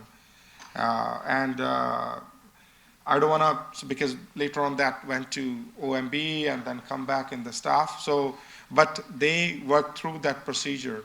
So what this point is, you can see the region is sitting on this side and the city is sitting on this side, and they have their comments to make. And I'm not really saying no at this point, that I feel that if the demand is there, it's fair if you're asking. My only true struggle, as I mentioned, that many of these empty lots are sitting there, which is being used right now as a parking storage. That does not look good when you have houses right across other side of the Dixie. And when people pass through there, all you see the fence. I don't want to compare that fence to some other fences where some other type of operations being used, but that's the reality. When you look, when you don't see, when you sitting at this chair have approved those applications within the last 2, 3, 4 years, and now you see that's completely empty, empty lots. Ms. Loeffler, you have, sorry, please go ahead. I know a lot of the, it's a small industry that we're in, and I know a lot of our competitors who own pieces of land in those areas. And as I said, so, you know, so these take time for manufacturer approval, for city approval, for planning. So with all due respect to them, they're being utilized. It's not just raw land. I mean, they are being utilized, and I'm sure that they do have plans to develop. This will develop into a very viable auto mall. As Jim mentioned, the size of auto malls in the GTA are much larger than what was originally allocated for this mall. And this has the potential of becoming the premier auto mall in all of the GTA, the way that it's being developed. And just to another point, economic development mentioned that I mean, he had a long list of developers who would be interested in these lands. We purchased this land from Metris and the Gaspers family, and that's what they do for a living. So if there was such a high demand, that could still be, I guess, looked after by the lands to the south. But if there was such a high demand, why are they selling to a car dealer? And they own these lands for the last 8 or 9 years. So I would argue that that demand does not necessarily exist. And I don't think that we, you know, given the use there and given the residential, that we want 18-wheelers, you know, making left and right-hand turns throughout that area where Block 3 is. It would be much better suited if that use does exist to the south. Just one other question. I understand the Lexus is coming in Block 2. Yes. So right now, currently the Lexus on Queen Street is going to relocate from that location? Yes. Because I recall a few months back, 6 months back, there was some variance being asked on that one as well. There was something going on, and I personally visit that site as well. Again, as I mentioned, it's good to see. These were my thoughts, committee members, or whatever the way their wishes to deal with. I personally, I'm in favor of having all these good brands, or even some of the brand I personally don't like. Still, I love them to come there and do their business. But I personally want to see the buildings, not just the empty lots. At the same time, with the economic development, and especially this council, this term of council has been 1 year. I have personally noticed there's multiple attempts the entire council is making to attract the businesses, not just nationally but internationally, to Mr. Aldante's point. But at the same time, I appreciate that efforts and that work as well. But at the same time, I understand that we need to look after the locals too. If there is a genuine demand, if Mercedes-Benz looking for to expand within the same area, we don't want them to go and somewhere else and fulfill their needs where the distance is far if the genuine demand is right there. So obviously, if I'm running a business, why would I expand if I personally overwhelmed with the response from the customers, or if I have some other thoughts in the idea? It's very hard to put together and summarize for me personally. We have lengthy discussion. I know it's more than an hour, and the audience is here and patiently watching and listening us as well. We have big agenda to follow. But I guess in this short time, And I hope you and the lawyer and the agent understand the scope we have to just go in one shot. Whether we'd like to have more clarity on these regional comments and the city comments. Just for the record, I like to include the TRCA letter we received.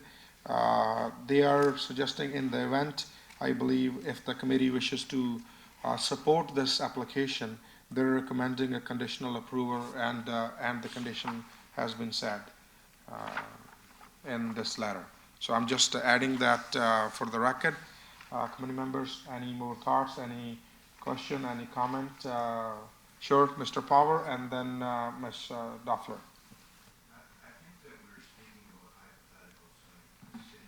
To bring in international trade, your guys' intention to develop the land, and people are going to go to these dealerships versus other dealerships. At the end of the day, it's retail. You go where you get the best service. I don't service my car in Brampton, even though there's a dealership. There's 3 dealerships in Brampton that have for my car. I go outside of Brampton. All this is hypothetical, and I think this is beyond this committee's ability to make a decision on this today. I would either support staff's comments or suggest a deferral. Okay, we have comments from Mr. Power. Ms. Doffler, do you want to add something? Without going through things one more time, I concur with the committee's comments. I struggle with going with international versus local. We see true success. I agree, we see a lot of storage in the area that wouldn't be beneficial for the area. I believe there's a good case that's been made for employment creation.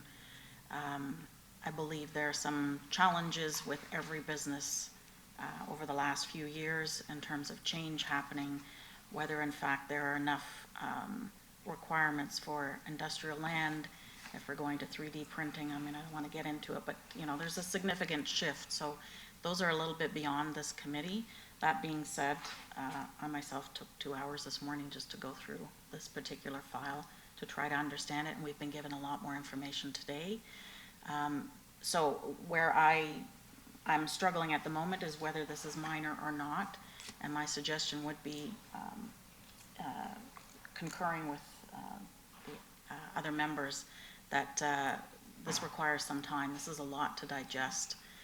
Even though there was preparation before we got here, there's still a lot to digest, and that's been presented. And at the very least, I think we owe this file a deferral and to come back. I would love to be able to see that the city, the region, and the applicant have some conversations, because I think there's a little bit of a disconnect at the moment. But that being said, my suggestion would be to go for a deferral. Okay. I want to agree with my colleague. If you can press, yes, Ms. Marcus? I am in total agreement with my colleagues, and I would like to see this being deferred for I don't know how long, but not too long, and to see if all the different parties and stakeholders would come to having some conversations of an agreement, because the last thing that I want to see is to see these blocks remain parking lots. And even though we have the Polycarpos family agreement or assurance that there's going to be more than that there, it certainly has not. It's not what's there right now. So I'd like to see a little bit more discussion happen between the stakeholders. As majority of the committee already indicated, I truly appreciate and I, for a fact, I know yourself and the bench, they are doing phenomenal work. And under my personal capacity or this committee, we are fully supportive for the better business environment for both of the groups. But at the same time, as committee indicated, there's a lot of information. Even though myself and member Stoffler, we both had experience to go through some other files previously. I'm not painting everybody with the same brush. Don't get me wrong on that note. That's why I particularly said that both of these groups are doing good, phenomenal, and generating lots of business.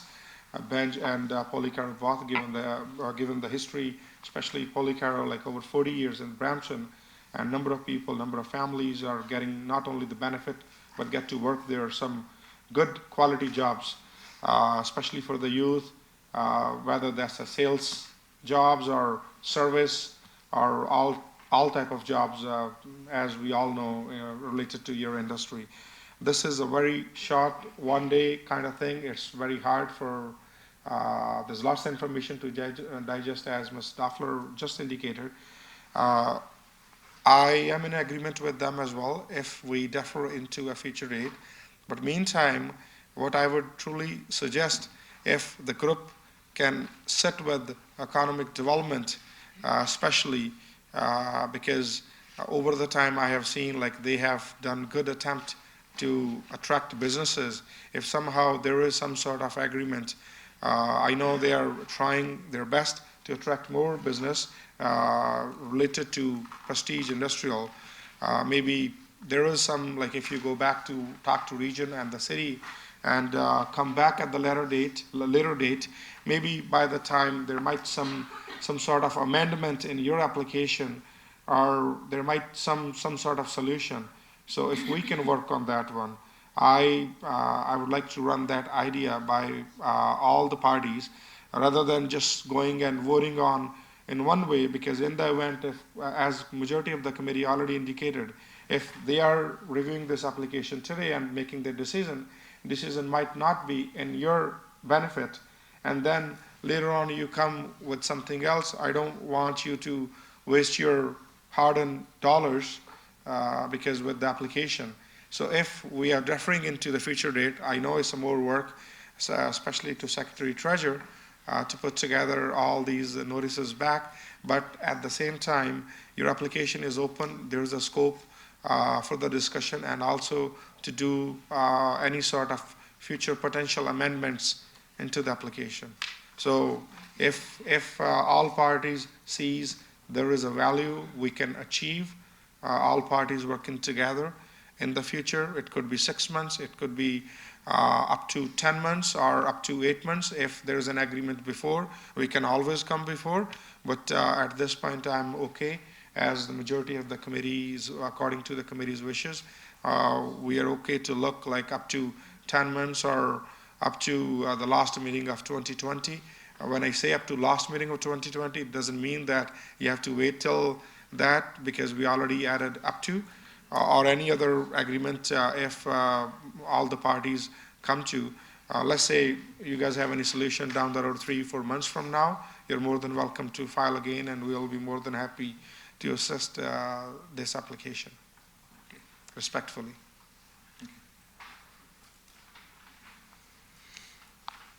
Through you, Mr. Chair, just to reiterate staff's points made in their report, we would respectfully ask that the refusal be held and that we can perhaps go through a more fulsome process through a zoning bylaw amendment or an OPA, but we rely on you to make the decision. Okay. Staff is recommending refusal in this scenario. However, if we are going ahead on that one, and I'm not sure how committee wishes to deal with, but what my personal thoughts are, and a question to the staff, let's say they are seeking a deferral today for a future date, and meantime, they go back and forth with the staff and in the discussions, and then they come to an agreement that OPA or the conversion application would be better in this scenario. They can always withdraw this application. Am I correct on that note? If they wishes to go through official plan amendment. Through you, Mr. Chair, that's certainly an option. Yep. But it is staff's opinion that a more fulsome and robust examination would be more appropriate given all of the points that we've heard from staff and from regional staff. But again, we defer to you to make the ultimate decision on that. If I could add in, sorry. Sorry. I don't know if there's any value in deferring, only because as the application stands, you'd still need to undergo the municipal comprehensive review process. So deferring it just may prolong things rather than going through the proper avenue. That's all I would have to add.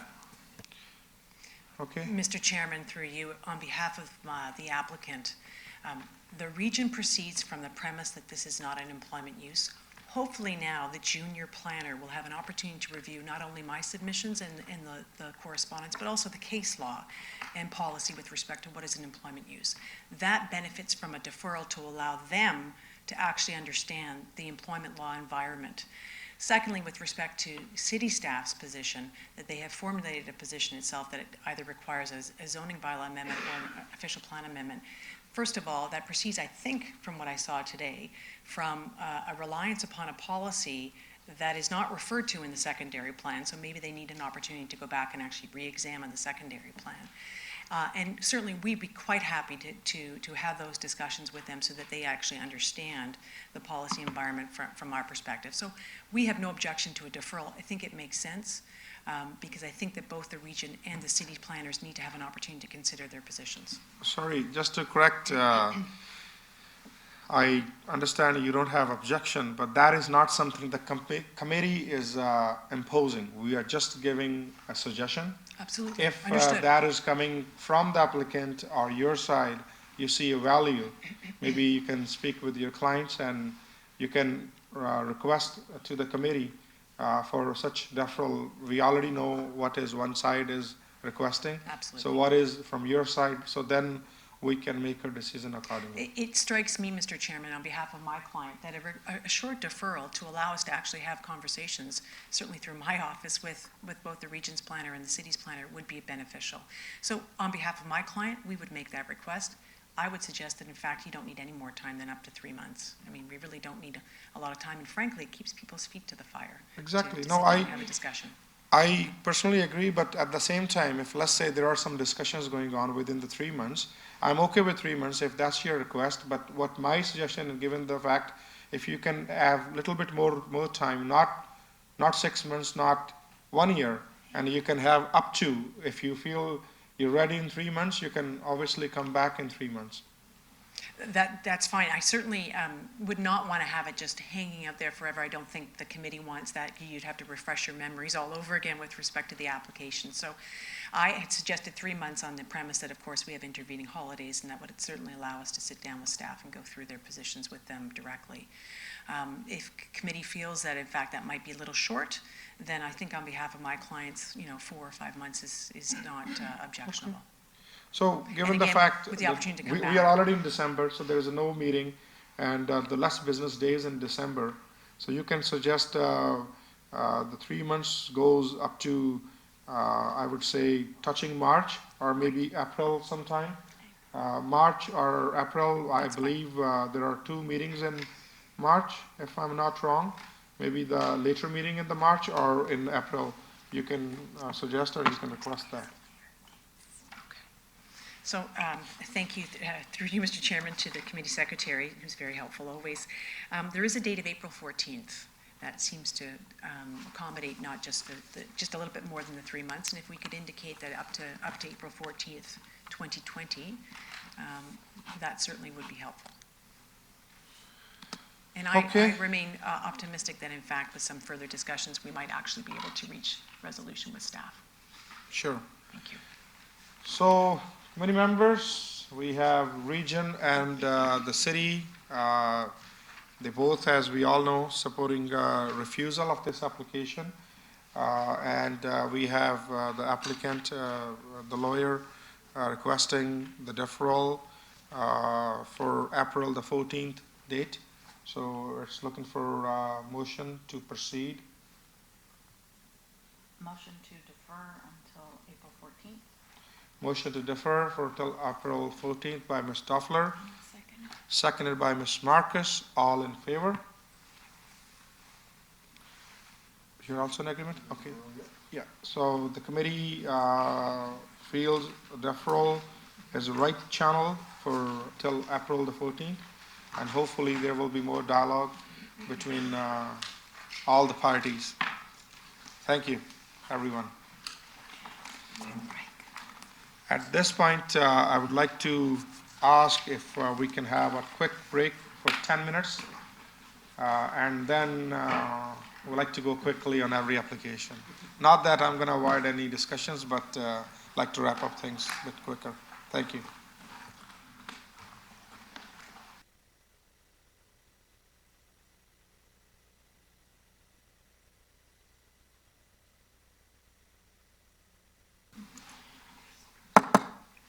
Next applications, please.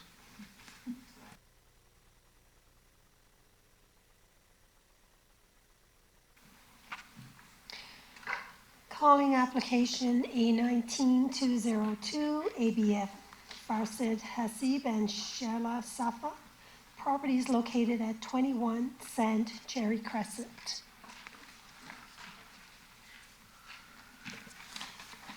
Good morning, Mr. Chairman. Good morning. Committee member, staff member and audience. My name is Raj Patel. I'm a senior urban designer with RPD Studio. And today I'm representing my client, Mr. Hasib and Ms. Safa. Before I represent my side, I would like to hear the comments from the staff regarding this application. Well, first, we always ask, obviously, the applicant but we already have your application. It's a straightforward application, obviously. We'll ask the staff and then you can comment back. Committee members, any question, comment, concern at this point to this application? Seeing none. Anyone in the audience wishes to speak on this application? Seeing none. Staff, could you please weigh in your comments? Through you, Mr. Chair, staff have reviewed the application and the requested variances against the 4 tests of a minor variance under the Planning Act and find that application A19-202 is not supportable and recommend that the application be refused. Okay. May I? Sure. Thank you, Selby, for your comments. I have read the report and I think it's in line with the over-counter discussion we had last month. Before I present my side, I have, Mr. Chairman, I need to have a clarification from the staff. They are refusing this application based on minor variance 1 or minor variance 2 or because of both minor variances? I believe the both. Okay. Yeah. So, Mr. Chairman, I will start with the second minor variance because it's very easy to deal with. The background of project is it's a very simple semi-detached home and my client is requesting for a legal second unit. And to accommodate that, we would need a third parking space and minor variance for the side yard. So the second minor variance, the situation for the second minor variance is that the distance at the property line, between property line and the subject property is 1.3 meter. Minimum required distance for legal second unit is 1.2 meter. Having said that, the distance between the subjected side entrance step and the property line is 0.79 meter. And as per the staff, the required distance would be minimum 0.9.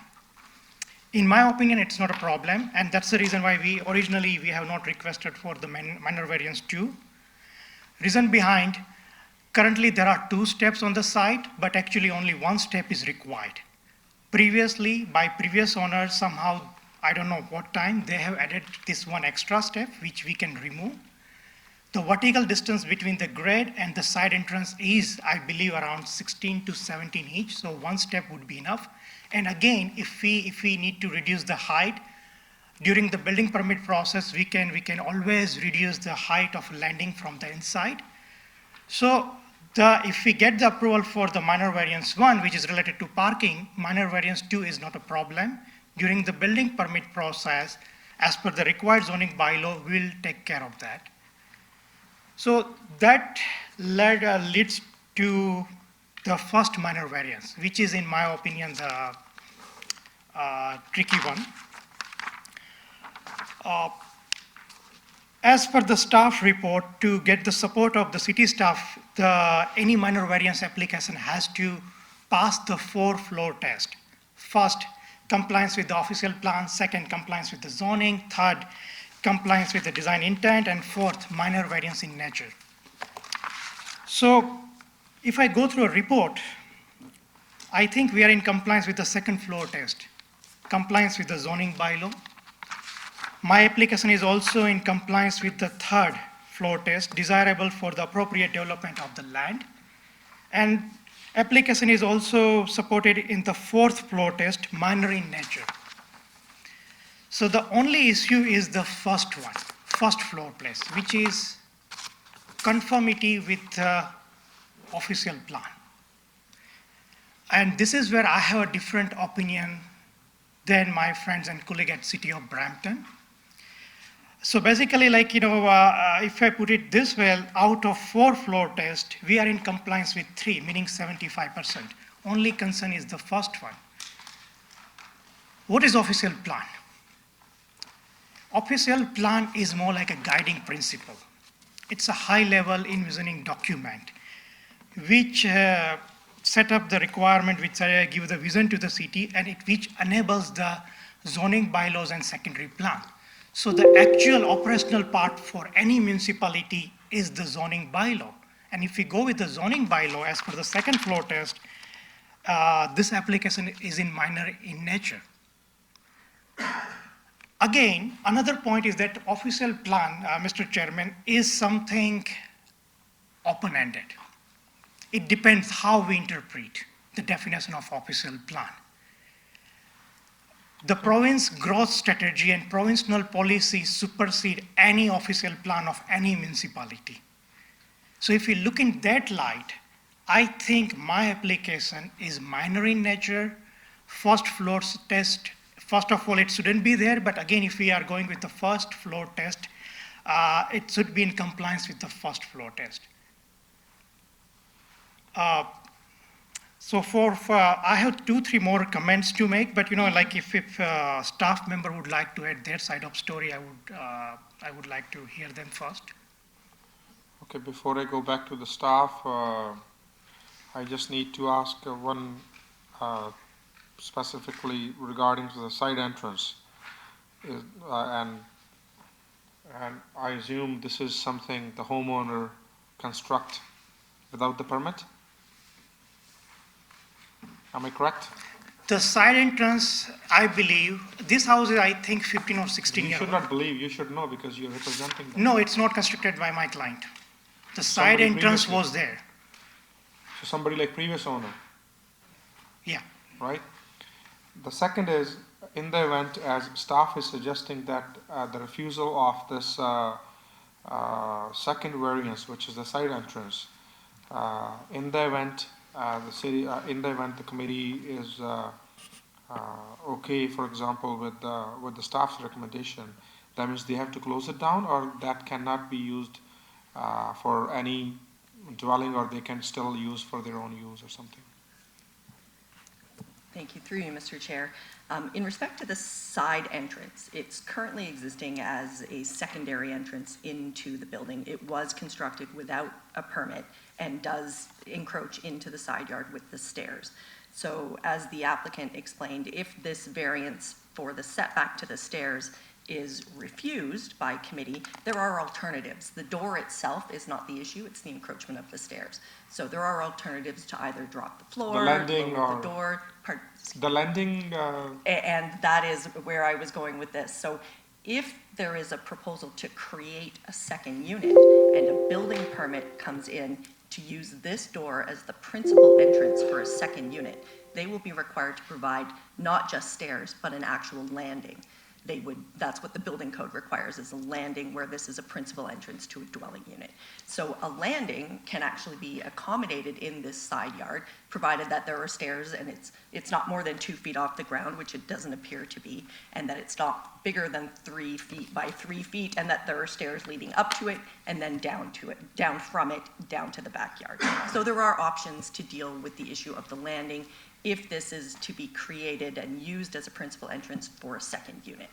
Alternatively, if they just want it as a secondary entrance they don't create a second unit because they don't get the parking variance and they want to maintain these stairs, they have the alternative of you can approve the variance, or they can reconfigure the interior to drop the floor level inside to I get it. accommodate a lower door rise to step up. Since this is the upgrade, so those options can be. There are alternatives to I get it. reconstruct and reconfigure with a building permit that landing.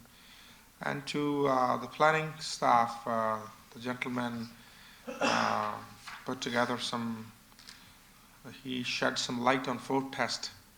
Can we have some more brightness on that? Through you, Mr. Chair. So we know that there are 4 tests of a minor variance that have to be passed, as the delegate has pointed out for us. And what we know is that this is unfortunately a pass or fail course. In this class, 75% is not a passing grade. You do have to have 100% of the tests being met for your variance to be considered to be meeting those tests. And regardless of the purpose of the official plan for what it does for the city, one of those tests is very explicit that the intent of the official plan must be maintained. And in regard to these second unit variances, the official plan is incredibly specific in saying that any variance to this implementing section of the bylaw does not conform to that intent. Thank you. Committee members? Mr. Power? Through you, Mr. Chair, just looking at the pictures there, you've already gotten the driveway widened. Now, you can't have 3 cars in that driveway, or even if you put a car in the garage and 2 on the exterior. Adding more to that, it's incredibly ugly.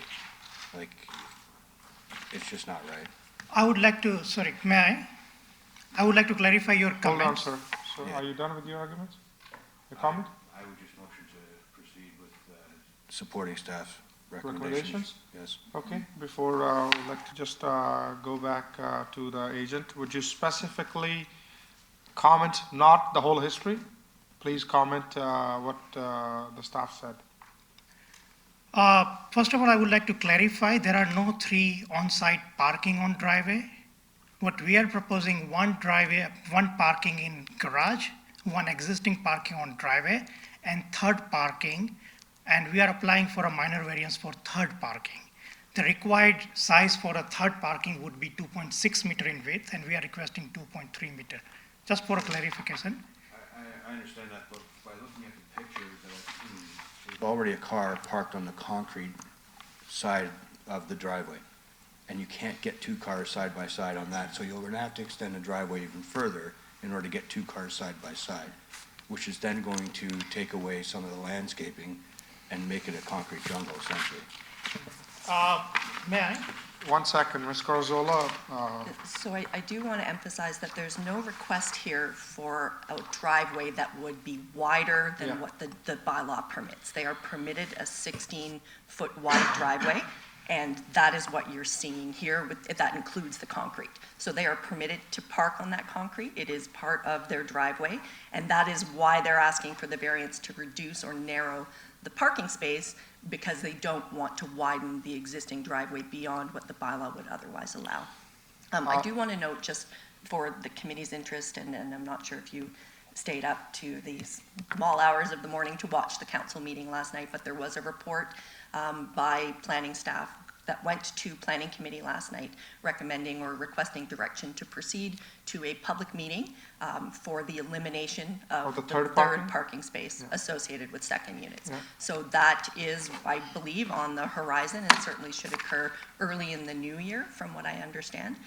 So it's potential that the bylaw will ultimately be amended to remove that requirement. But as of today, it is still mandated. That is the bylaw.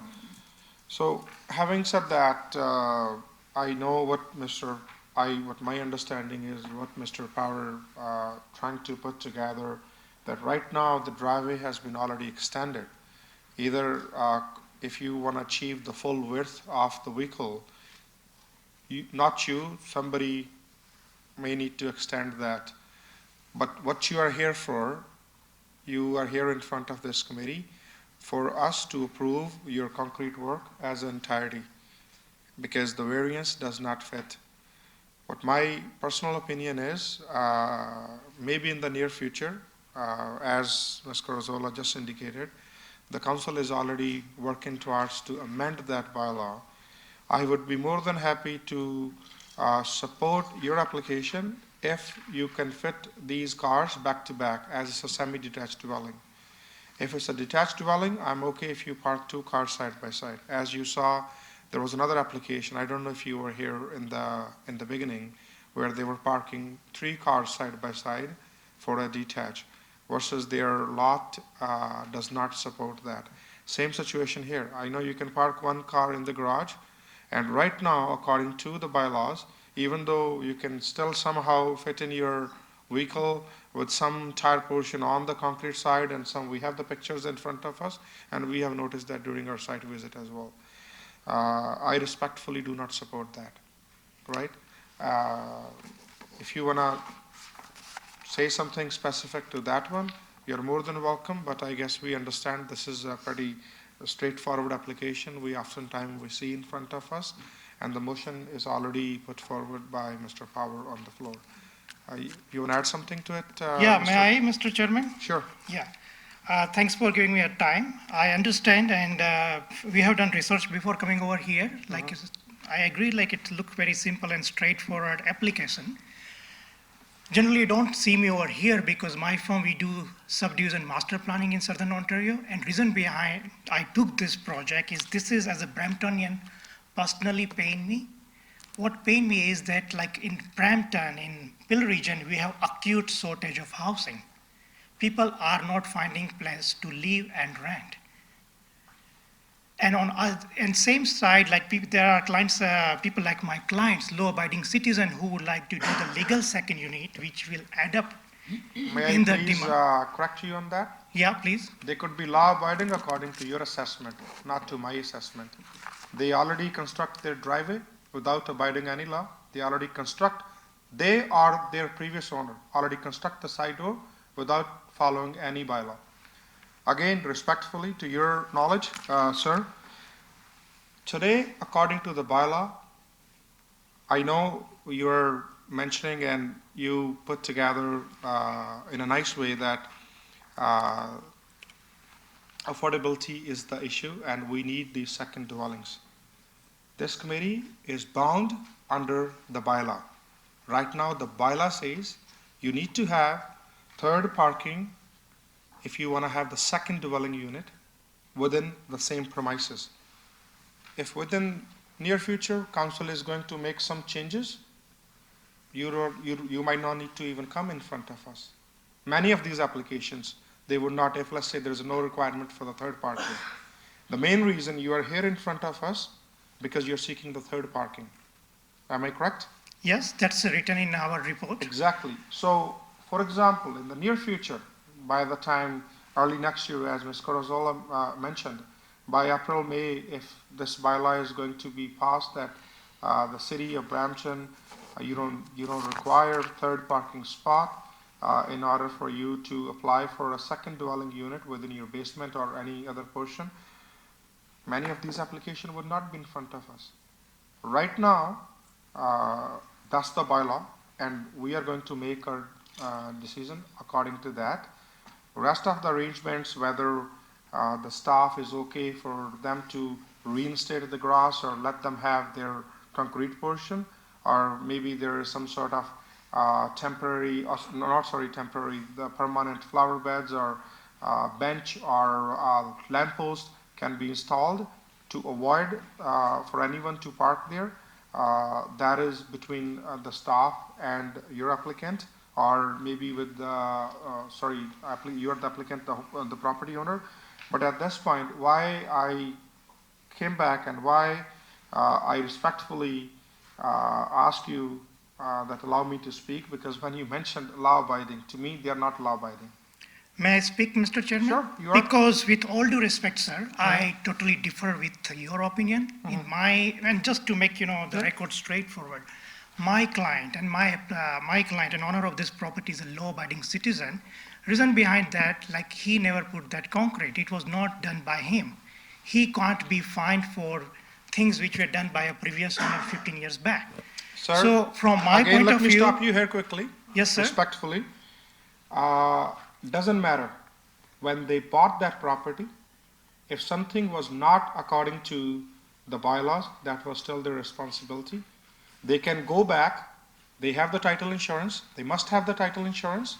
They can go back on the previous owner, they can contact their lawyer, or they can contact their agent, whoever was assisting in the sale, right? That might not be even in that might not be even in that scenario, but you can definitely have those avenues for going back. But as the discussion in front of us, to summarize, this committee or the planning, whether that's in front of us here or the council, if I purchase something today, that doesn't mean that doesn't really matter what is construct, and I'm okay to move ahead with that. Ms. Corzola, please, and then back to the gentleman. Through you, Mr. Chair, if I can just offer some clarification. So there is no violation. That concrete that's been poured is in complete compliance with the zoning bylaw. There's no orders to reduce or remove the parking surface. It is a permitted surface that is allowed to be parked upon to a maximum width of 16 feet, which is what is there. So there's no orders to comply, there's no need to install benches. What is being asked today is that a portion of that driveway width be permitted to be used to create the third parking space, the legitimate third parking space that is required to facilitate the creation of a second unit. That is all that is being asked, because a driveway, a driveway width of 5.2 meters is generally what's required to accommodate two parking spaces, 2.6 by 2.6 side by side, which is the minimum width for a parking space. In this case, they're asking for a reduction in that width simply for the third parking space, not because the driveway, it somehow exceeds what the bylaw permits, which is why they haven't widened the driveway to accommodate or increase the size to meet the minimum size requirement. So I do want to make that distinction. There are no orders to comply, and the driveway itself is fully in compliance with the zoning bylaw. Just one other question. According to the current bylaws, there's no way they can park two cars back to back on the driveway? Doesn't seem long enough? They do not have the depth. Yeah, they don't have the depth. Right? They would need a significantly long driveway to provide tandem. They have one in the garage. They're proposing two on the driveway, one of a slightly narrower nature. So, Mr. Chairman, if may I speak Sure. and add few things, like this is not about this project, 21 Century Crescent, and its staff has clarified.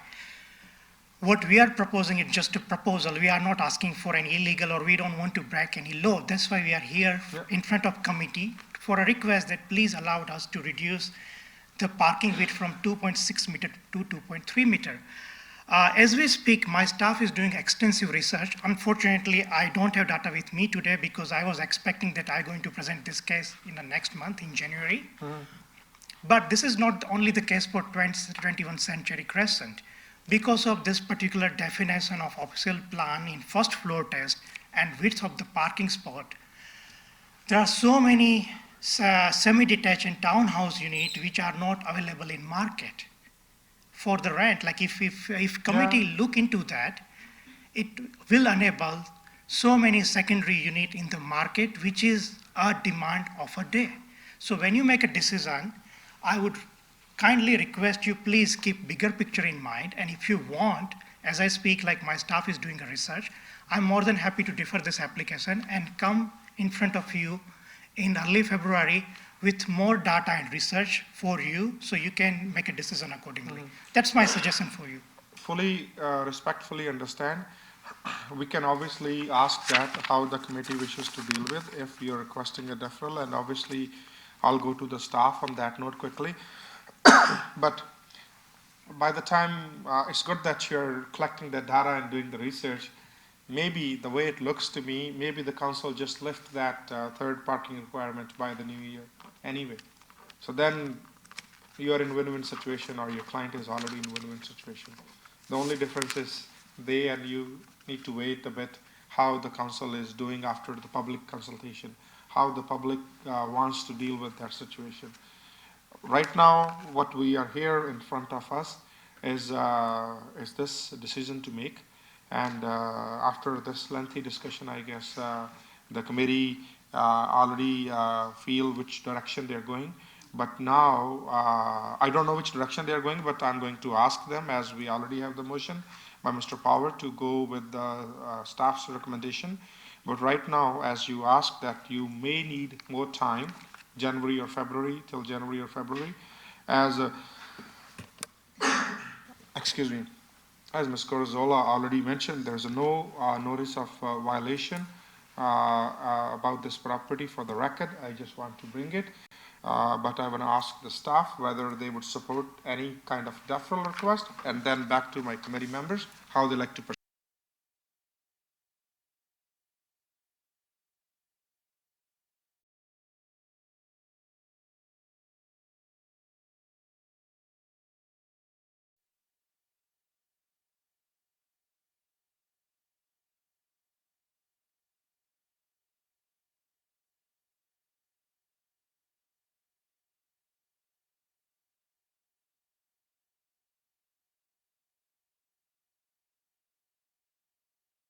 By Mr. Power, but at the same time, the gentleman at the podium requested some more time. If committee feels that appropriate, then we can deal accordingly, or we like to move ahead with the motion already put forward on the floor. Any members?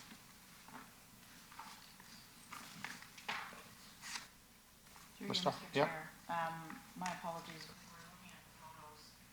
We noticed on the photos in our site visit, there actually is not a curb cut as it's indicated on your drawing.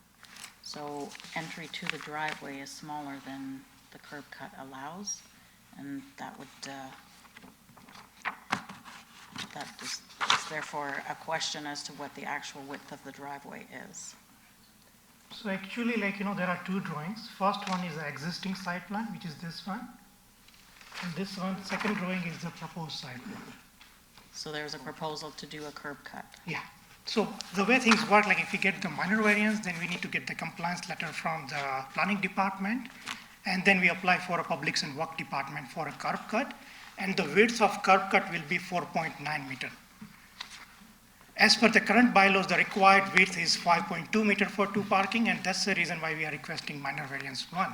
That please allow us to reduce the parking width by 0.3 meter. Thank you. You have done quite some work on this one. That's good. Thank you, And Mr. willing Chair. to do more. But anyway, if no further discussion, we already have a motion by Mr. Power to support staff recommendation. Mr. Power, am I correct? And so do we have a seconder of this motion? So seconded by Mr. Cope. Do we have all in favor? So this is refused and going back with the staff's recommendation. However, you have 21 days to appeal, or maybe you wishes to wait for the council, and you can work with the staff if there's any changes for the third parking requirement in the near future. Thank you, Mr. Chairman. Thank you so much. Thank you.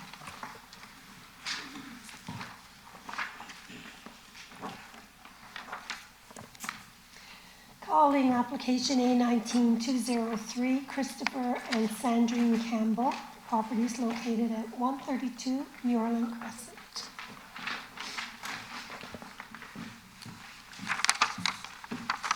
Good morning, everyone. My name is Sandrine Campbell, and this is my husband, Christopher Campbell. We're the applicants of 132 Muirland Crescent. We've been living there for over 16 years with our 5 children. Chris? Okay.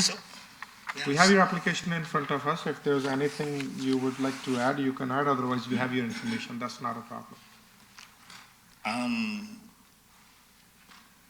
So we got the application, and so I contacted the city, and they advised me, Mr. Campbell, your fence is about a foot in some places, and 1.5 feet in some places, too tall. And I asked them for advice. They said you could either approach the city and apply for a minor variance, or you can cut it down. So we choose to approach the city and apply it, and they direct us as to how to go about it.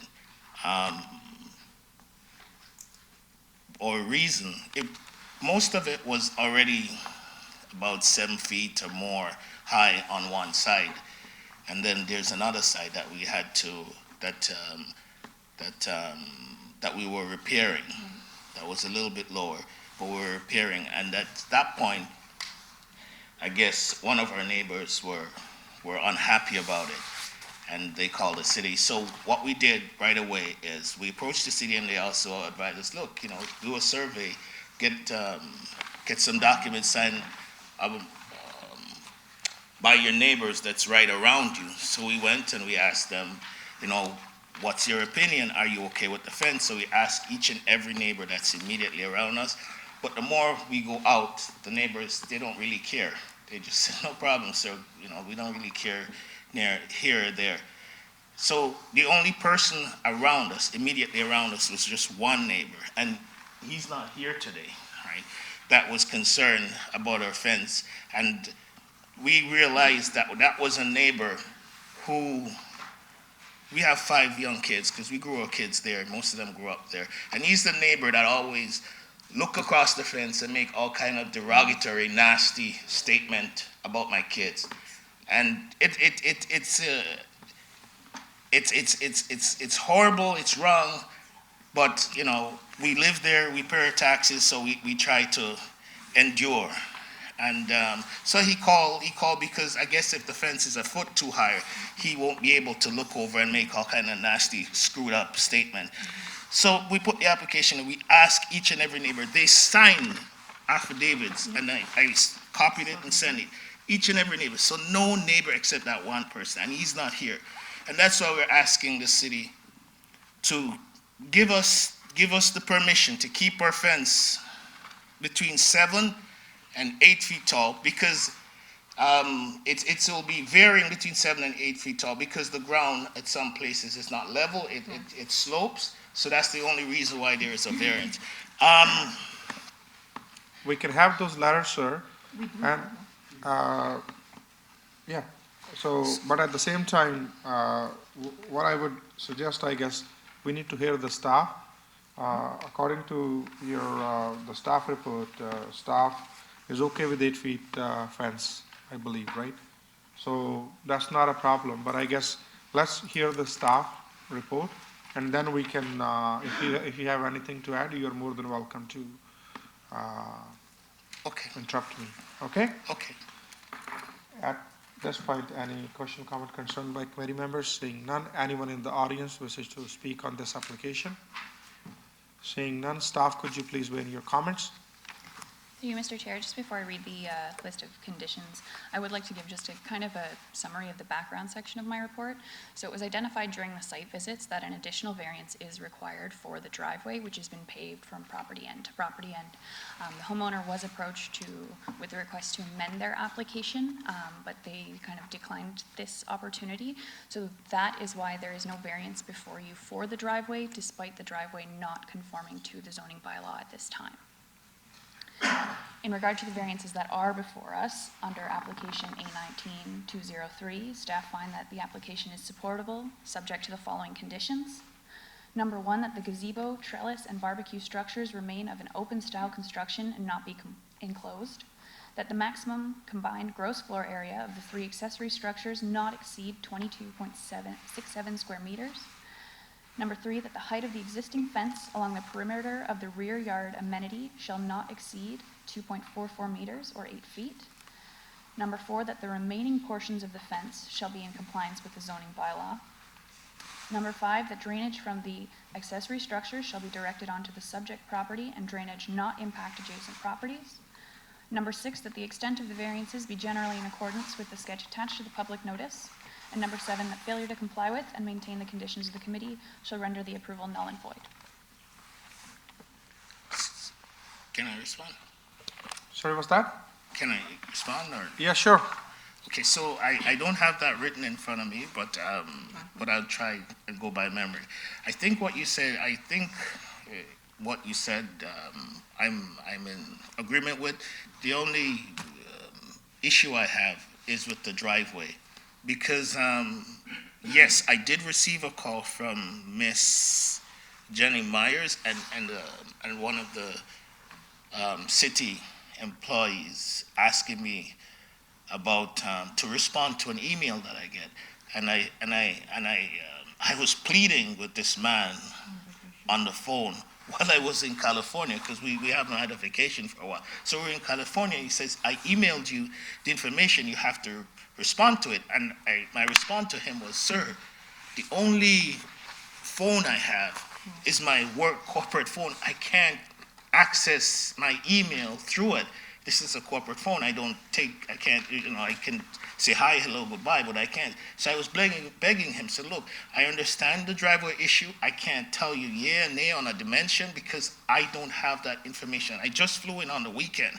So that it's not to be rude or not to comply or not to even look or respond, but I didn't have access to my email, or else I would. And I pleaded to him then. Miss Jenny called me. I says, Miss Jenny, I understand. I respect what you're saying, but I cannot respond to you at the moment. Can you wait until we get back on Friday, the snowstorm? Can you wait until we get back? We'll be happy to respond to you. And she says, look, Chris, it's a good idea to have this sorted out. I say, yes, Miss Jenny, but I can't respond to you. This is my personal stuff, and I only have access to my work email. And and she probably can attest to that. So I have no problems with the driveway, discussing it and see what I can work out with it, but I couldn't respond to the email that was sent to me at all. Sir, I understand what you are saying. That's okay. That's genuinely you said, and we are not questioning that you purposely try to avoid that, or we do see these things on regular basis. That's you don't need to explain. We understand. You said already.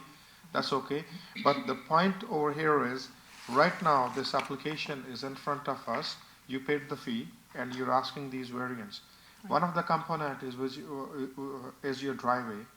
Two things can happen after today if we are going to make the decision on this one. When the staff is already indicated that your driveway is not in compliance, you may need to come back to us again, unless you are fixing your driveway and bringing the way city wants you. Okay. So you need to follow the same procedure with the new filing fee and application, completely new application. All the staff was doing, actually, they were helping you out. So within the one, I believe is $565 for the fee. Six? Is it The six? the current fee is $607. Sorry, my mistake. So She keeps 607. track of all of them. Yeah, that's good. That's the way it should be, right? So you may come back here in 2-3 months with another fee.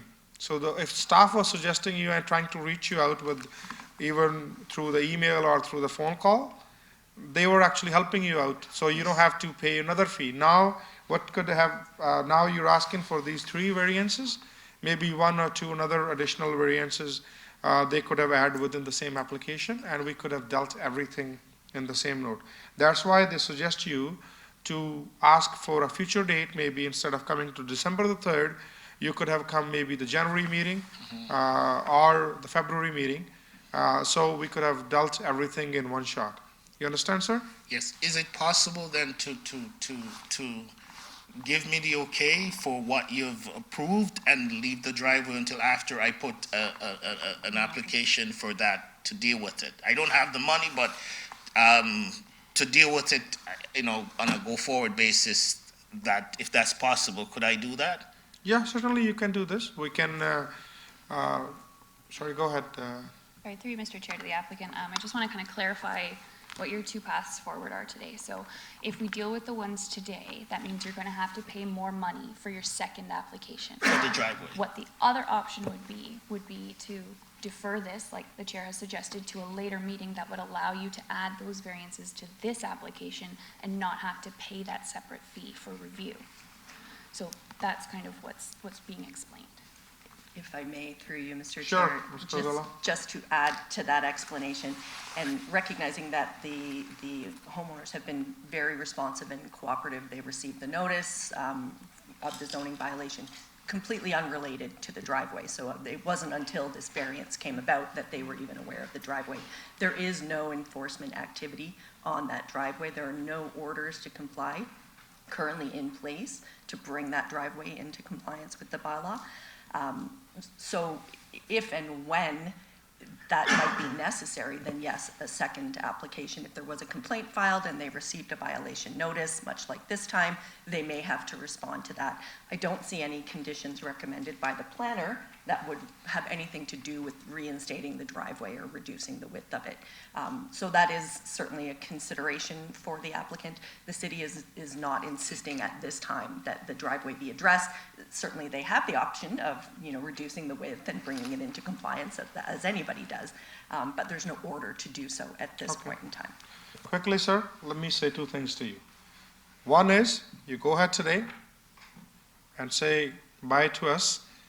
Go back to your home. When the summer months comes, you reinstate your driveway portion according to the city bylaws and the staff. But if at that time you want to make some changes, you may have to come back to us. What I can suggest you now, as Ms. Corzola said, there is no violation order or order of compliance against your property. Our city is not trying to take your property for any reason to the court or any notices been issued. What you should do, simply ask for a future date and work with the staff. They add another variance for your driveway, and at that time you can address all these things. You may still need to make some modification, or maybe the staff is okay with this, and it's depend on the committee how they wishes to deal with your driveway at that point. At that time, choice is yours, and I want to wrap this up now. Okay, I just have one question, because I was listening in regards to the driveway. I was listening, and yes, the driveway is wider, but if you look at the aerial view of it, it's a pie shape. So you maybe at the back side of the house, you may have 4 feet, but as it comes to the front, it comes to 0. So not even the sidewalk. Yeah. It's all asphalt. Fully agree with you. On those lots, the city has different parameters to look. They don't look at your frontage, because obviously if you have a pie-shaped lot, your frontage is narrow. Nothing, just the drive, literally the driveway comes to 0. That's why they have the different parameter to look into those notes. In that scenario, if the lot is not straight. Am I correct, Ms. Corzola? Yes, that is correct. There's some allowance for a pie-shaped lot to reduce the permeable strips down near the street frontage, anywhere that's 3 meters away from the street. And recognizing, as I say, that this is not, a driveway that has been seen to be out of the ordinary, or anyone's complained about it in comparison to others in the area. It simply is a pie-shaped lot, and a lot of them do pave wall-to-wall. In wrap up, sir, 2 things. Whether you're willing to, if you're requesting a date in February because you need some time for the modification, or you want to proceed and come back with a new fee in February or whenever you want, or you bring in the order the way city wants you in your driveway. Choice is yours. Please tell me what you want. I would like the city to go with the recommendation that's there. Okay. Having said that, the gentleman wishes to go that way, and maybe you'll see us at the later date. No problem. Looking for a motion to proceed. Before I go there, are you okay and in agreement with all these recommendations put forward by the city right now? These, yes. Yeah. Yes. Okay. If no further discussion, looking for a motion to proceed.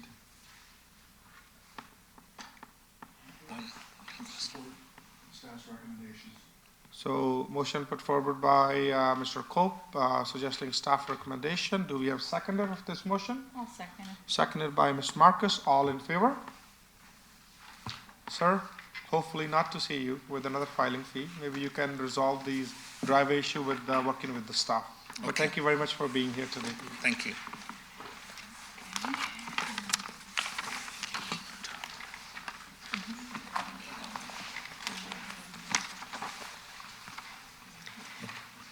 Calling application A19204, Cosmotech Professional Hair and Makeup Inc.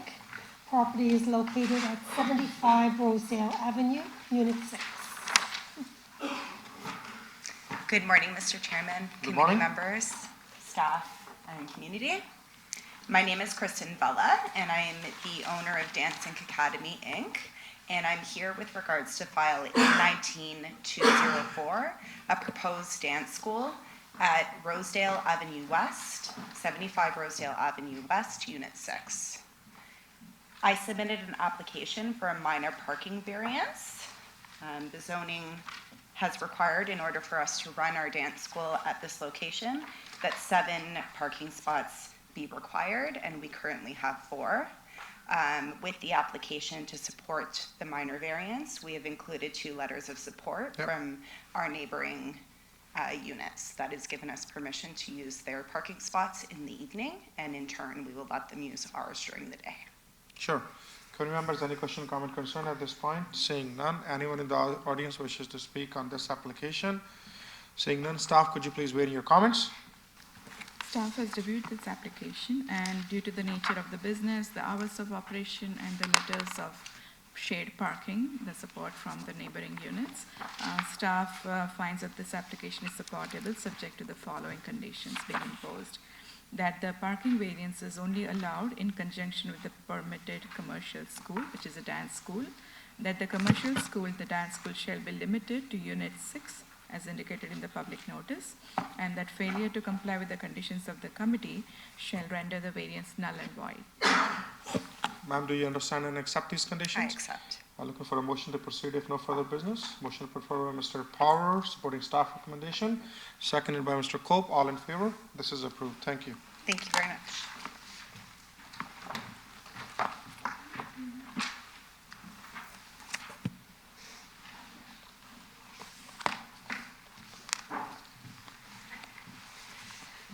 Calling application A19-205, Scottish Heather Development, Inc. The property is located on a street known as Fordham Road.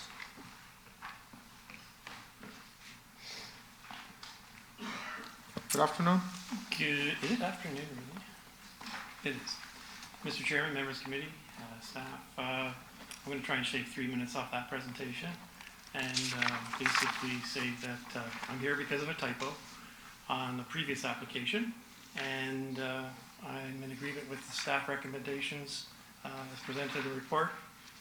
And if someone wants to understand how the error came in, this is what I applied for the first time. This is what I should have applied for, except the decibel's in the wrong spot. So I am human, and I would appreciate no problem approval. See, the little difference can make lots of. Yeah. Right? Anyway, I assume no further questions. Anyone in the audience wishes to speak on this application? Saying none, staff, could you please weigh in your comments? Through you, Mr. Chair, staff find that application A19-205 is supportable, subject to the following conditions being imposed. Number 1, that a clause be included within the agreement of purchase and sale for the subject lot advising of the variance affecting the property. In the event the lot has been sold, the applicant shall provide written confirmation to the Secretary Treasurer that the purchasers of the lot acknowledge and accept the variances. Number 2, that the extent of the variance be generally in accordance with the sketch attached to the public notice. And number 3, that failure to comply with and maintain the conditions of committee shall render the approval null and void. Exactly. I assume the property is not sold or the agreement has not been signed? It has been sold, and it may have been signed with the original variance, so they'll have to go back with an amendment to explain the revised setback in the rear. So it has been sold. That's how we found the error, because when we went to proceed with the siting, we realized that there was a typographical error in the variance. So we're back. This construction is not happening until the new year, and so I'm sure we can comply with all the conditions. I understand it's an error, but once something is sold, very hard to enforce any condition in the agreement of purchase and sale if the new property owner wishes not to sign an amendment, right? But anyway, I know you were already here, or the firm was already here, and this is an error, so I'm okay with that. If no further discussion, looking for a motion to proceed. Motion to proceed. With staff recommendation by Ms. Marcus, seconded by Ms. Toffler. All in favor? This is approved. Thank you, sir. Thank you.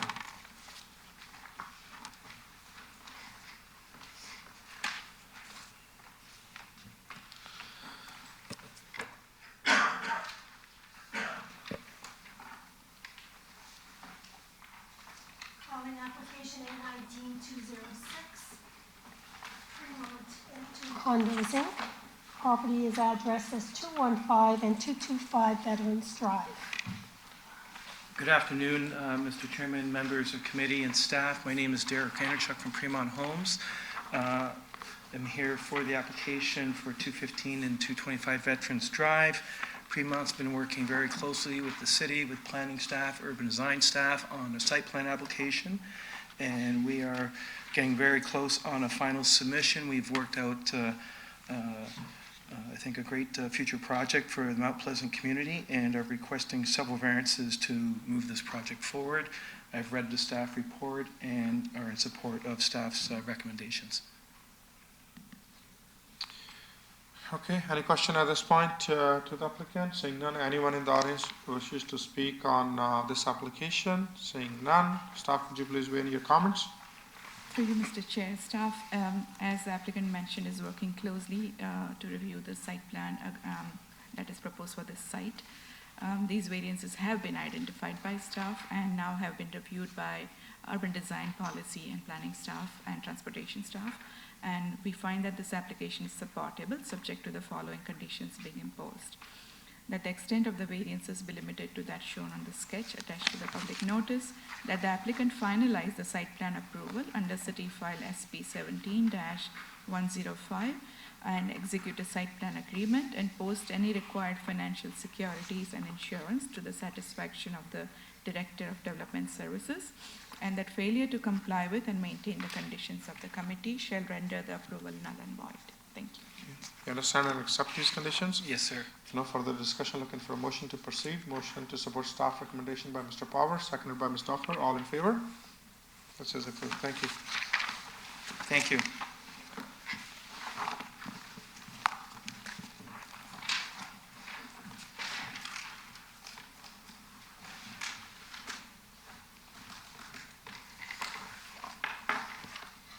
Calling application A19-207, Vishal and Shipra Malhotra. The property is located at 1 Fairlight Street. Good afternoon. Good afternoon, everyone. My name is Tanveer Singh Rai, and I'm representing Noble Elite on behalf of Vishal and Shipra Malhotra. Would you wish to add anything else beside your application is already in front of us? No. Any question, comment, concern, committee members at this point? Seeing none, anyone in the audience wishes to speak on this application?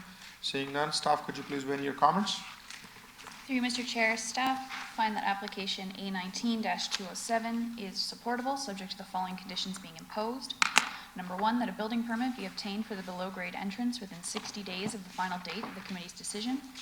Number two, that the structure identified as existing roof over below grade to be removed, and the removal of such be demonstrated to the satisfaction of the Director of Planning and Development Services. Number three, that the extent of the variances be generally in accordance with the sketch attached to the public notice. And number four, that failure to comply with and maintain the conditions of the committee shall render the approval null and void. You understand and accept these conditions? Yes, we do. Thank you. No further business. Looking for a motion to proceed. Motion by Ms. Marcus to support staff recommendation, seconded by Mr. Cope. All in favor? Thank you. Thank you.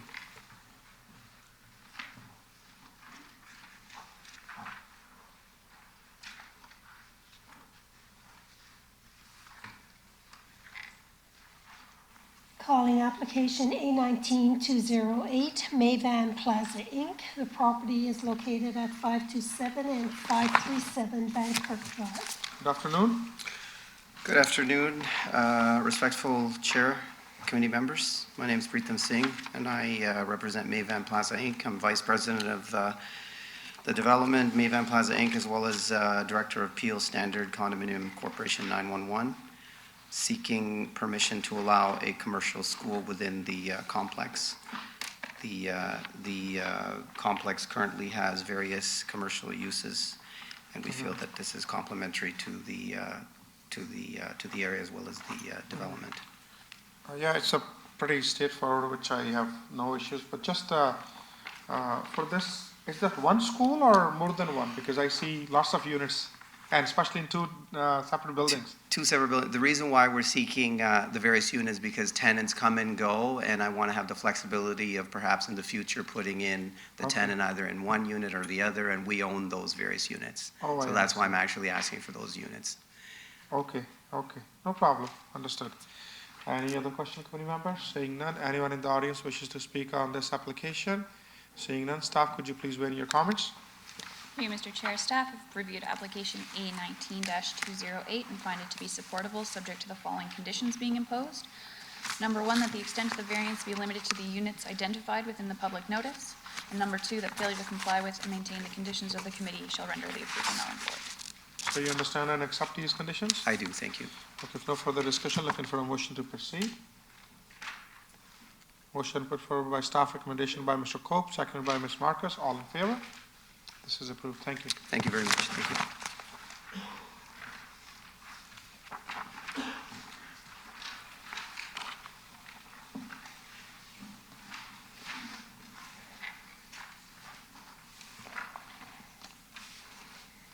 Calling application A19-209, Aaron Chaturvedi and J. Korwalia. The property is located at 55 Abbotsbury Drive. Anyone from 55 Abbotsbury Drive? Calling 1, 2, 3. Seems like no one here, so we'll put at the back of the agenda and we'll deal at that time.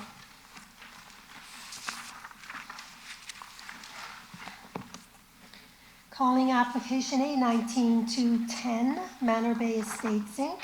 Property is located at 8740 The Gore Road. Good afternoon.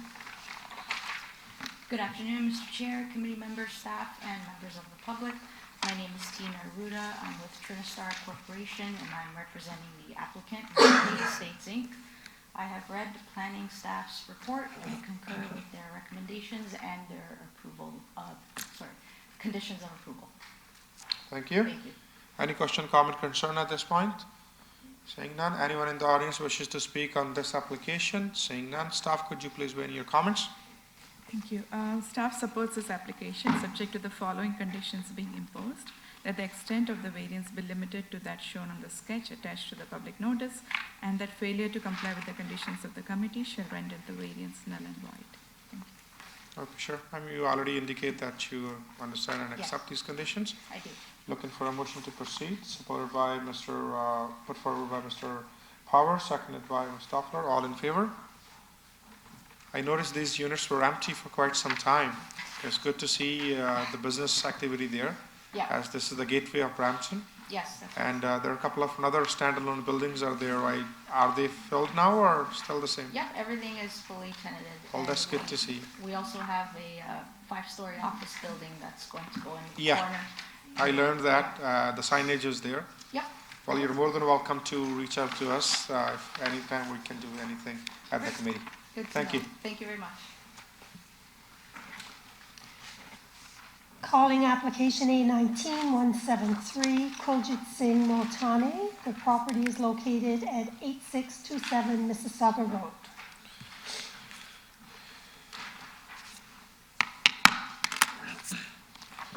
Okay, for this application, anybody here for application, not in the opposition, but representing the homeowner, Kuljit Singh Multani, for 8627 Mississauga Road?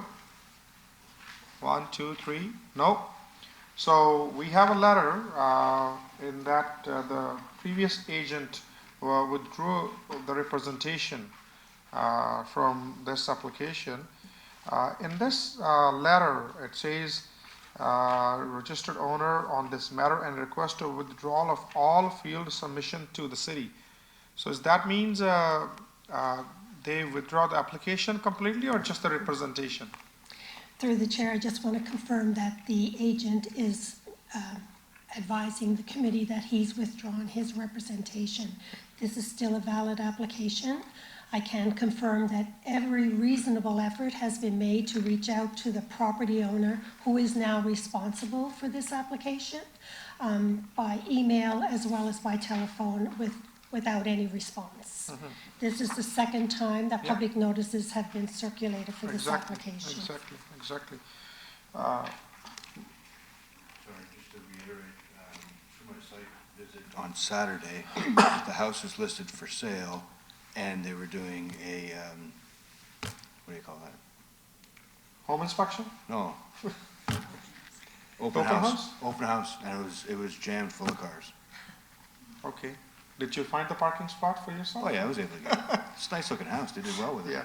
Anyway, for the record, we have two, we know last time when we deferred from Davis and Webb, Ms. Bamapur is here, but we also have a letter of opposition from Glenn Schnar and Associates expressing their concerns and objecting, and they are requesting the applicant to be refused. Through the chair, I just want to confirm that the letter from Glenn Schnar and Associates is on behalf of Caniff Properties. Yes, Owners of they the are the golf neighbors. course. Correct. Yeah. Thank you for bringing that, Ms. Myers.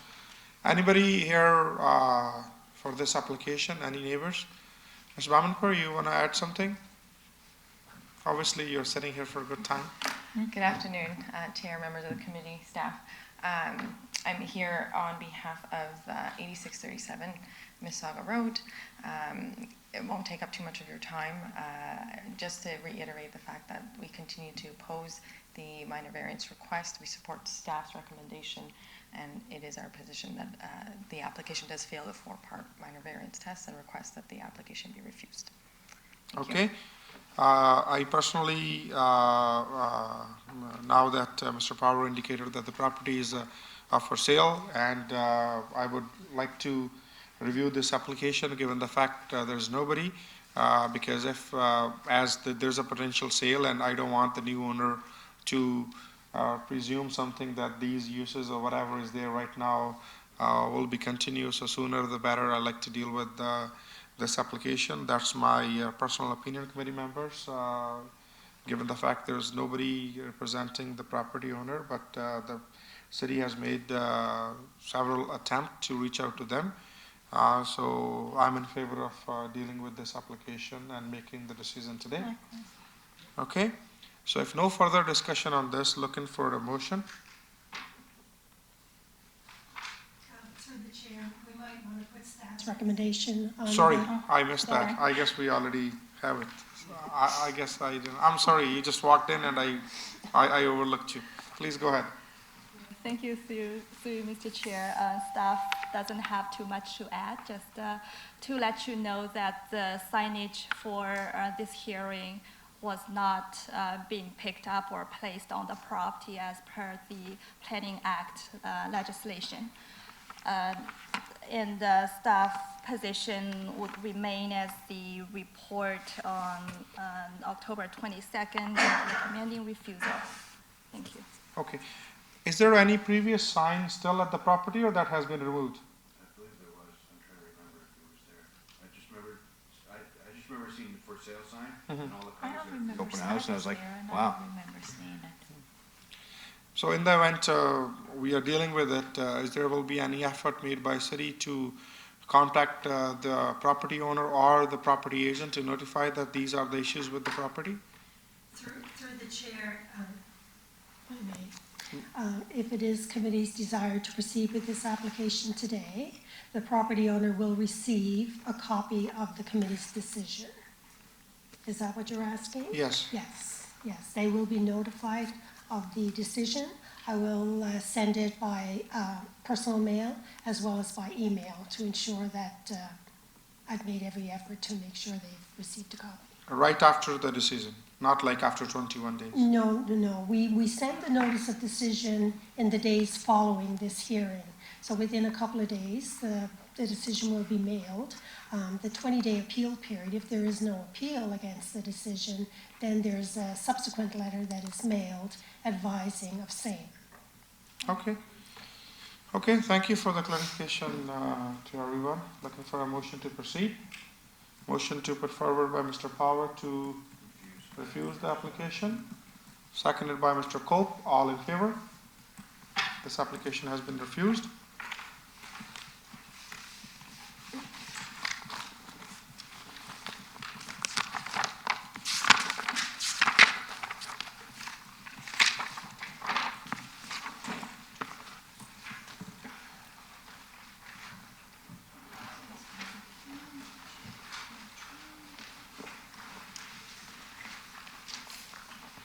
Calling application A19-191, Sham Ashford and Gillian Woodcock. The property is located at 210 Queen Street East.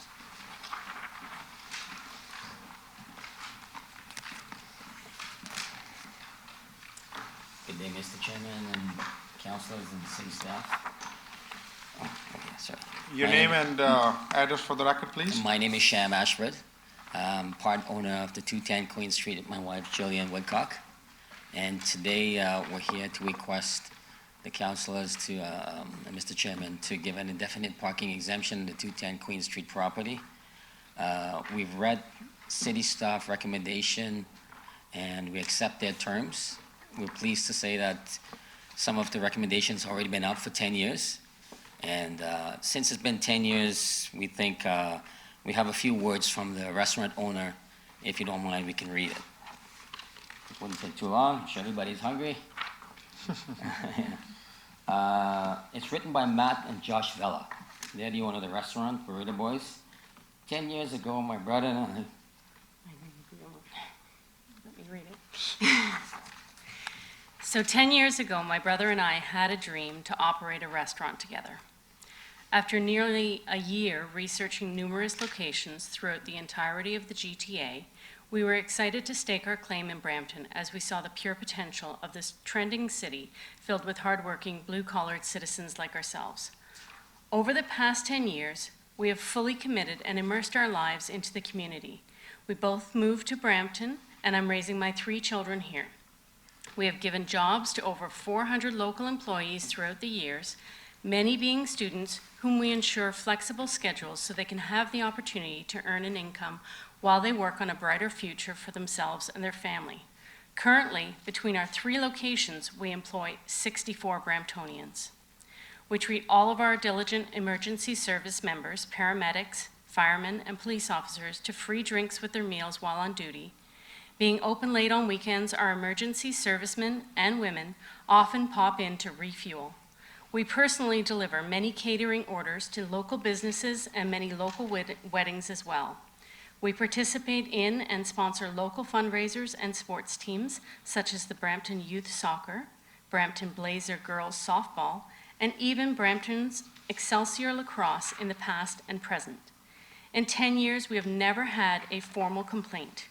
We have open lines of communication with our neighbors and always look to go the extra mile to ensure we have a positive relationship. We have survived and thrived throughout the transition of the Queen Street corridor as it became an extension of the downtown core. 10 years ago, there were no notable burrito chains in Brampton.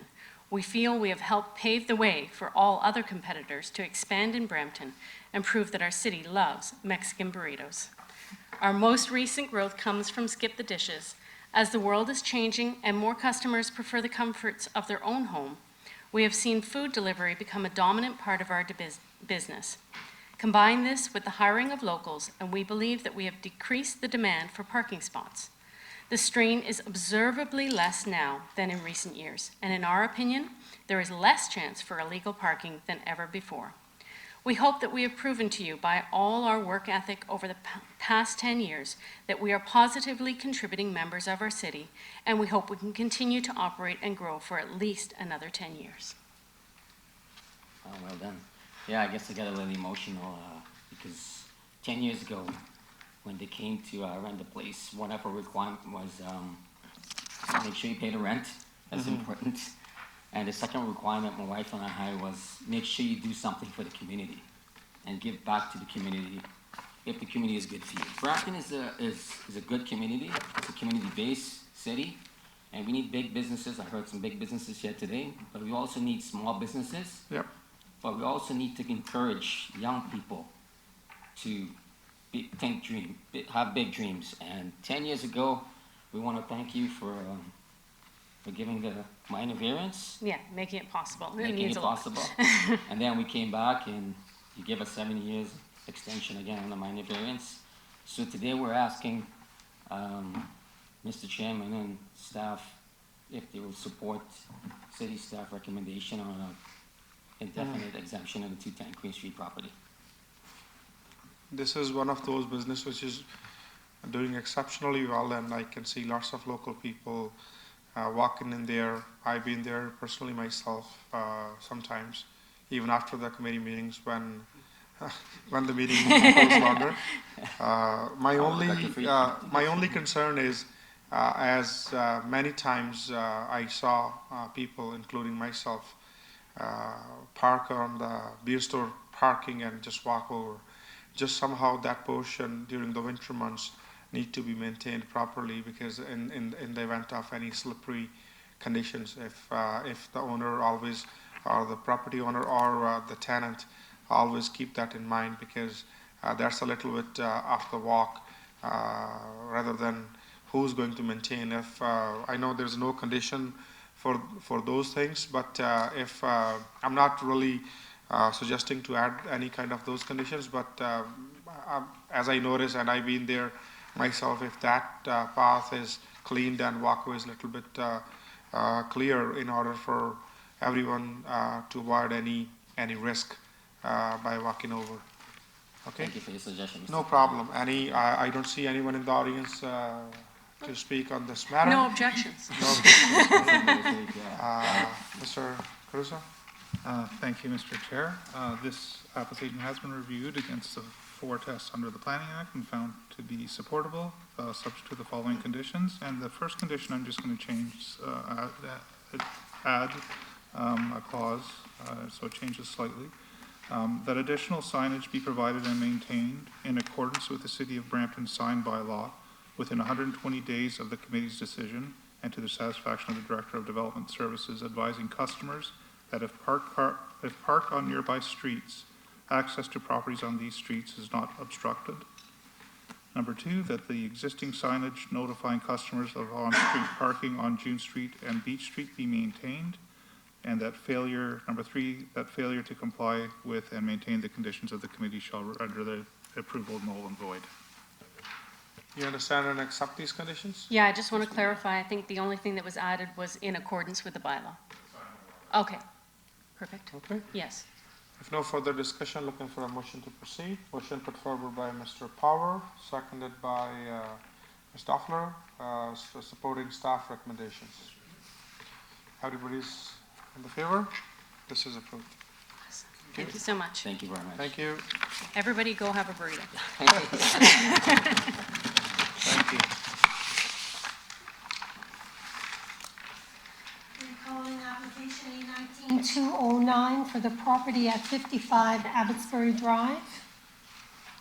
I assume, and I see no one is here, so we have 2 choices, whether we can deal with it or we can put to the next committee hearing, given the fact that they might have during the weather conditions and stuff. But again, it's I can see it's staff is suggesting refusal for this application, and I'm okay to deal with it. And but given the fact there's no, is there any violation order?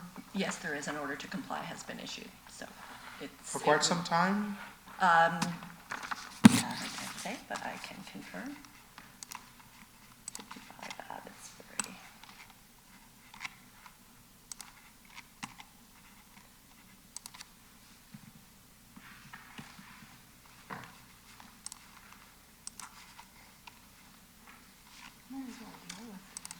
Order to comply was issued in October. It expires at the end of December. And then failing to comply with it will mean it gets sent for prosecution. Okay.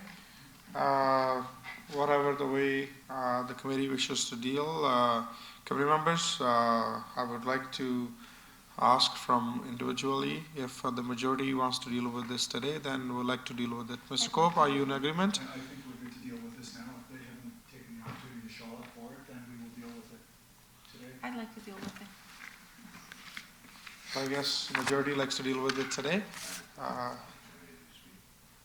Can you please speak a little bit louder? Oh, sorry. I just think that I don't give them an opportunity to speak. So maybe push it to the next meeting. I tend to agree on that, even though I know it's pretty straightforward, but given the fact, the weather conditions and everything, I know notice of order to comply is there. But if someone is not present here, I don't know what are the circumstances. Even though our decision might not change on that, but still, so far, any other thoughts by committee members? Deal with it today, the next meeting. We can obviously add into the agenda at the end for the next meeting, and at least they will have their opportunity to defend or to comply, or even if the city is going to, whatever their recommendations are not going to change, but at least there will be some dialogue in order for them to bring in the compliance at that scenario. But it's entirely up to the committee. I personally, I'm okay both ways, but I might be okay to deal with in the next meeting, given the fact they already have till the end of the December. And fair enough. Was the applicant aware of today's hearing? Did they acknowledge it via email? Do we have confirmation of that? Through the chair, I can confirm that the public notices were mailed and the signage was picked up. Mm-hmm.